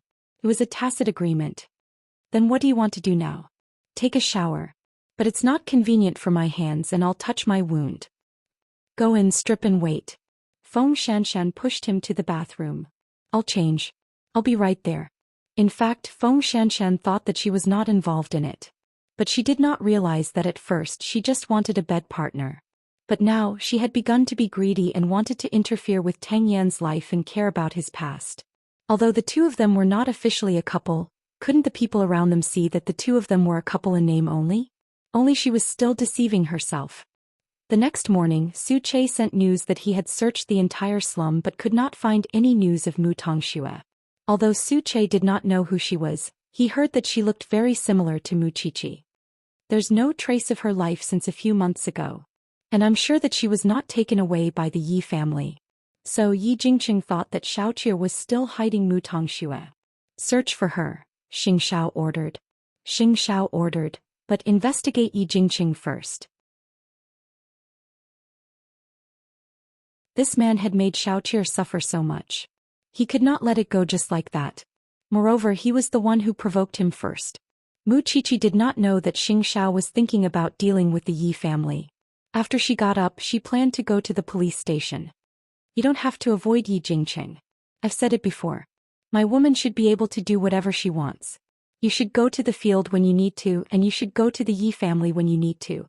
If he dares to do anything to you, he will be punished 10 times or 100 times more. After listening to Xing Shao, Mu Qiqi hugged him tightly. Yesterday was just a natural reaction. But from today onwards she would not be afraid anymore. So she would participate in this case and the Yi family would also go. When she arrived at the police station, the seniors in the station came to look for her. Qiqi, we've tried to contact the young master of the Yi family, but he's been tight-lipped. He's not willing to cooperate. We know that you used to be related to the Yi family. So we hope that you can help us. Feng Xianxian wanted to help Mu Qiqi, but Mu Qiqi said, okay, I got it. Are you sure?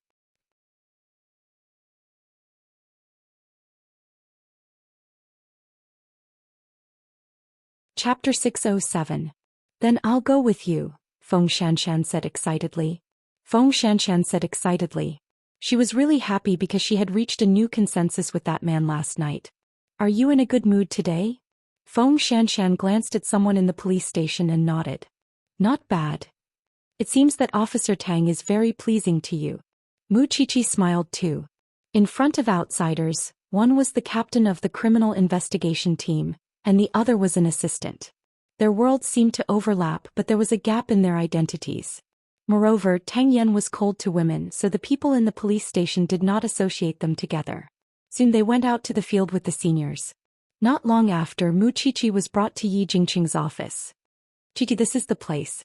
Mu Qiqi nodded and took a deep breath to calm herself down. Then she knocked on the door of Yi Jingqing's office. "Come in." Mu Qiqi pushed the door open and walked in. She did not bring any other police officers with her. She walked to Yi Jingqing's desk alone. "Can I bother you for a while?" Yi Jingqing stopped what he was doing and looked at Mu Qiqi. He nodded with a smile. "Of course.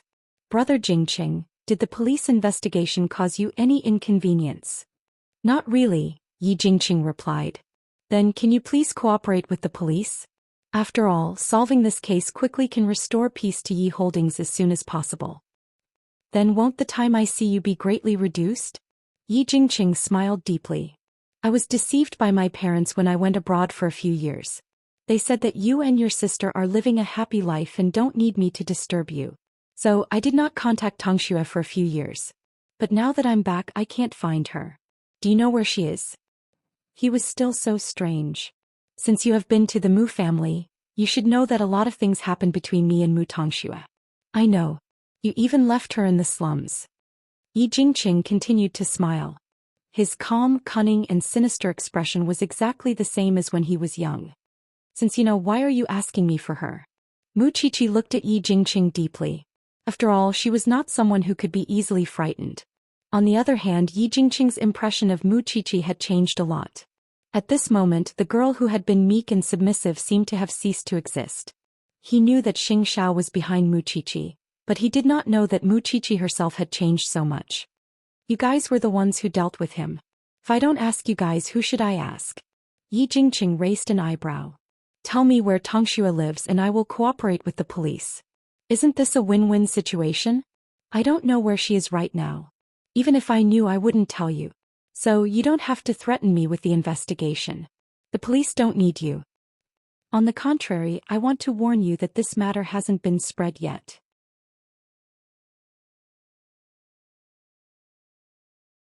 Your Yi Group's stock hasn't been affected yet. However, it doesn't mean that it won't happen in the future. Qiqi, you have changed a lot. Yi Jingqing looked at Mu Qiqi in surprise. "I thought you would be afraid when you saw me yesterday." "Afraid?" Mu Qiqi chuckled. "Afraid of you? Shouldn't you be afraid of me?" Mu Qiqi shook her head and smiled. "In the beginning, I admit that I was a little afraid. But now, I understand that it's just because of the trauma when I was young. I don't need to be afraid of you now. Why should I be afraid of you? I heard that you were trained by Xiao. Then show me what you are capable of. Let me see what kind of student the most famous man in Jianchuan teaches." "You don't deserve to mention his name." Having said that, Mu Qiqi stood up from the chair. The two of them had an unpleasant conversation. Then Mu Qiqi walked out of Yi Jingqing's office and went to the entrance of Yi Group. "How is it?" The seniors came up to her immediately. Mu Qiqi shook her head. "Don't count on him. He threatened me." Tang Yan's face darkened when he heard Mu Qiqi's words. He told the team, "Follow the procedure. Report when necessary." Tang Yan and Xianxia were the same kind of people. They were protective. Since Mu Qiqi was from the police station, she was under his protection. How could a forensic doctor be threatened? Did he think he was dead? Actually, there was another reason why he protected Mu Qiqi. She was Feng Xianxian's only friend. If she was bullied, not only would Xianxia not agree to it, Feng Xianxian would also feel bad. "What did he threaten you with?"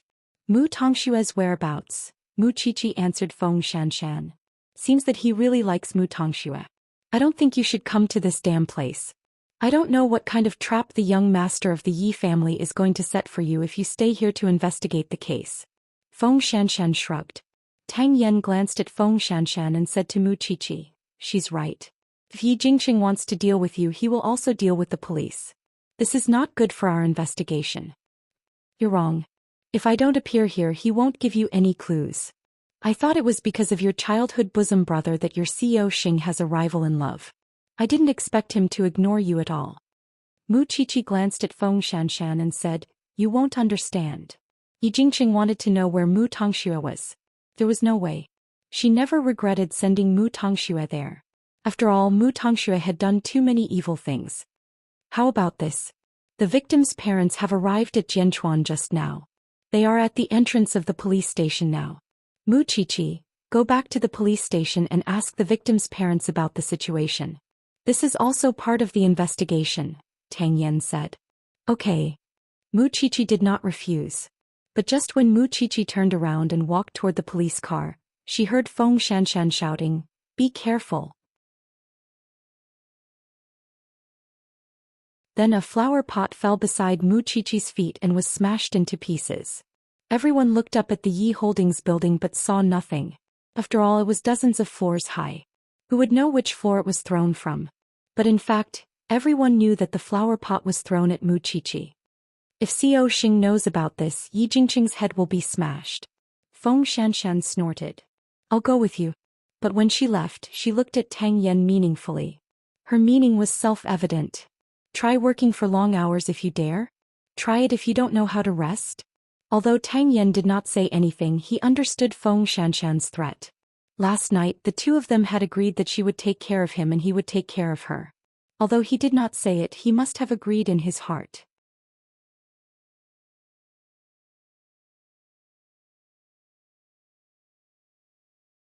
Chapter 608. On the way back, Feng Xianxian couldn't help but ask Mu Qiqi, "What's the grudge between you and that Yi guy?" Mu Qiqi snorted coldly and answered, "When I was young he teamed up with Mu Tongxue to bully me. Maybe I made Mu Tongxue disappear so he wants to take revenge for her." Were you really that miserable when you were in the Mu family? Mu Qiqi glared at Feng Xianxian. Alright, I won't ask anymore. Feng Xianxian raised her hands in surrender. But your man really contributed a lot to change you into this. Aren't you going to tell him about this? It was impossible for her not to be angry when a flower pot fell on her head. But she wouldn't let Xianxia take revenge for such a small matter. Soon they arrived at the police station. When they saw the deceased's parents, they felt a little upset. That was because they were an elderly couple. The old man had a head full of white hair and a stooped figure. If the old couple knew that their grandson had passed away, how heartbroken would that be? Ladies, a police officer told us to come to the police station for something. May I ask what happened to my son? Your son is Qing Yunfeng. Yes. We're in our 40s and we only have one son. We dote on him a lot. If he did anything wrong, please forgive him. He's not a bad person. Mu Qiqi glanced at Feng Xianxian and said, I don't like to deal with such cases. Who doesn't like it? Feng Xianxian said. Mu Qiqi even suspected that if the old couple knew that their son was gone, they would faint on the spot. On the other hand, Tang Yan went to look for Yi Jingqing personally. However, when Yi Jingqing saw Tang Yan, he was not polite at all. Professor, why did you send Mu Qiqi away? I still want to reminisce more with Qiqi. Tang Yan turned around and looked at Yi Jingqing. His tone was businesslike. Mr. Yi, you don't seem to have noticed that someone has lost his life in your building. Life is so fragile now. Yi Jingqing smiled. Officer, I thought you should be used to it. I've also heard about what happened between you and Mu Qiqi. But I advise you not to attack Mu Qiqi so easily before you find what you want. Otherwise, the thing you care about might suffer 10 times more than what she suffered. What do you think? Tang Yan said in a deep voice. Yi Jingqing suddenly stopped smiling and looked at Tang Yan coldly. You can investigate the case but don't affect my business. The person died in the Yi group. As the leaders of the enterprise, you have an unshirkable responsibility.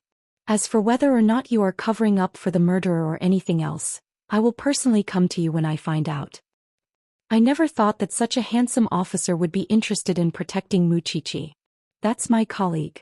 After that, Tang Yan walked around Yi Jingqing's office a few more times. If I have any other questions, I will come again. Yi Jingqing didn't say anything else. He just made a welcoming gesture. Tang Yan walked out of Yi Jingqing's office and asked his subordinates, How's the investigation going?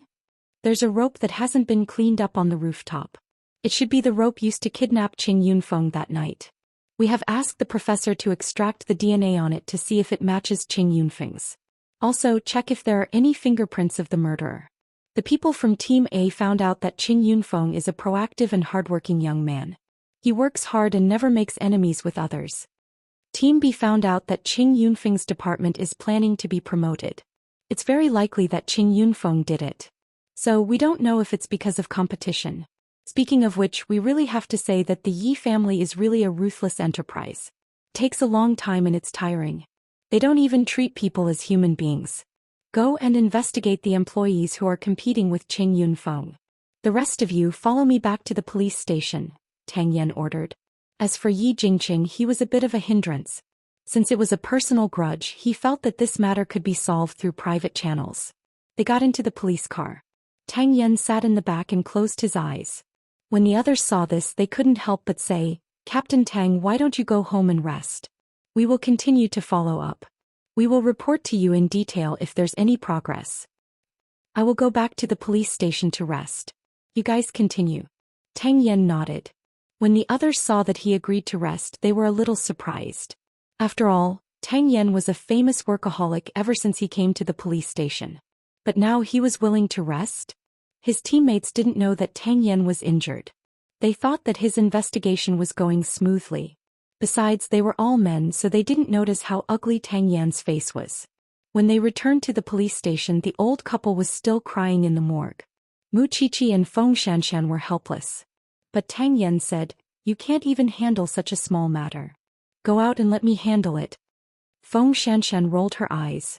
It didn't matter. However, 5 minutes after she and Mu Qiqi left, the old couple was comforted by Tang Yan. Then he handed them over to the others. "Where are you going?" Feng Xianxian saw him leaving the morgue and quickly asked. Wasn't he halfway done? "Rest." Tang Yan only replied with 2 words. Feng Xianxian almost laughed out loud. Because only she knew that Tang Yan was being obedient. However, after going to the restroom, Tang Yan still planned to call someone. That was Mu Qiqi's family. He had never seen how smart the most famous man in Jianchuan was. When he received Tang Yan's call, Xianxia had just finished a video conference. Seeing that it was an unfamiliar call, he waited until it rang 3 times before officially picking up. "I'm Xianxia. I'm Tang Yan."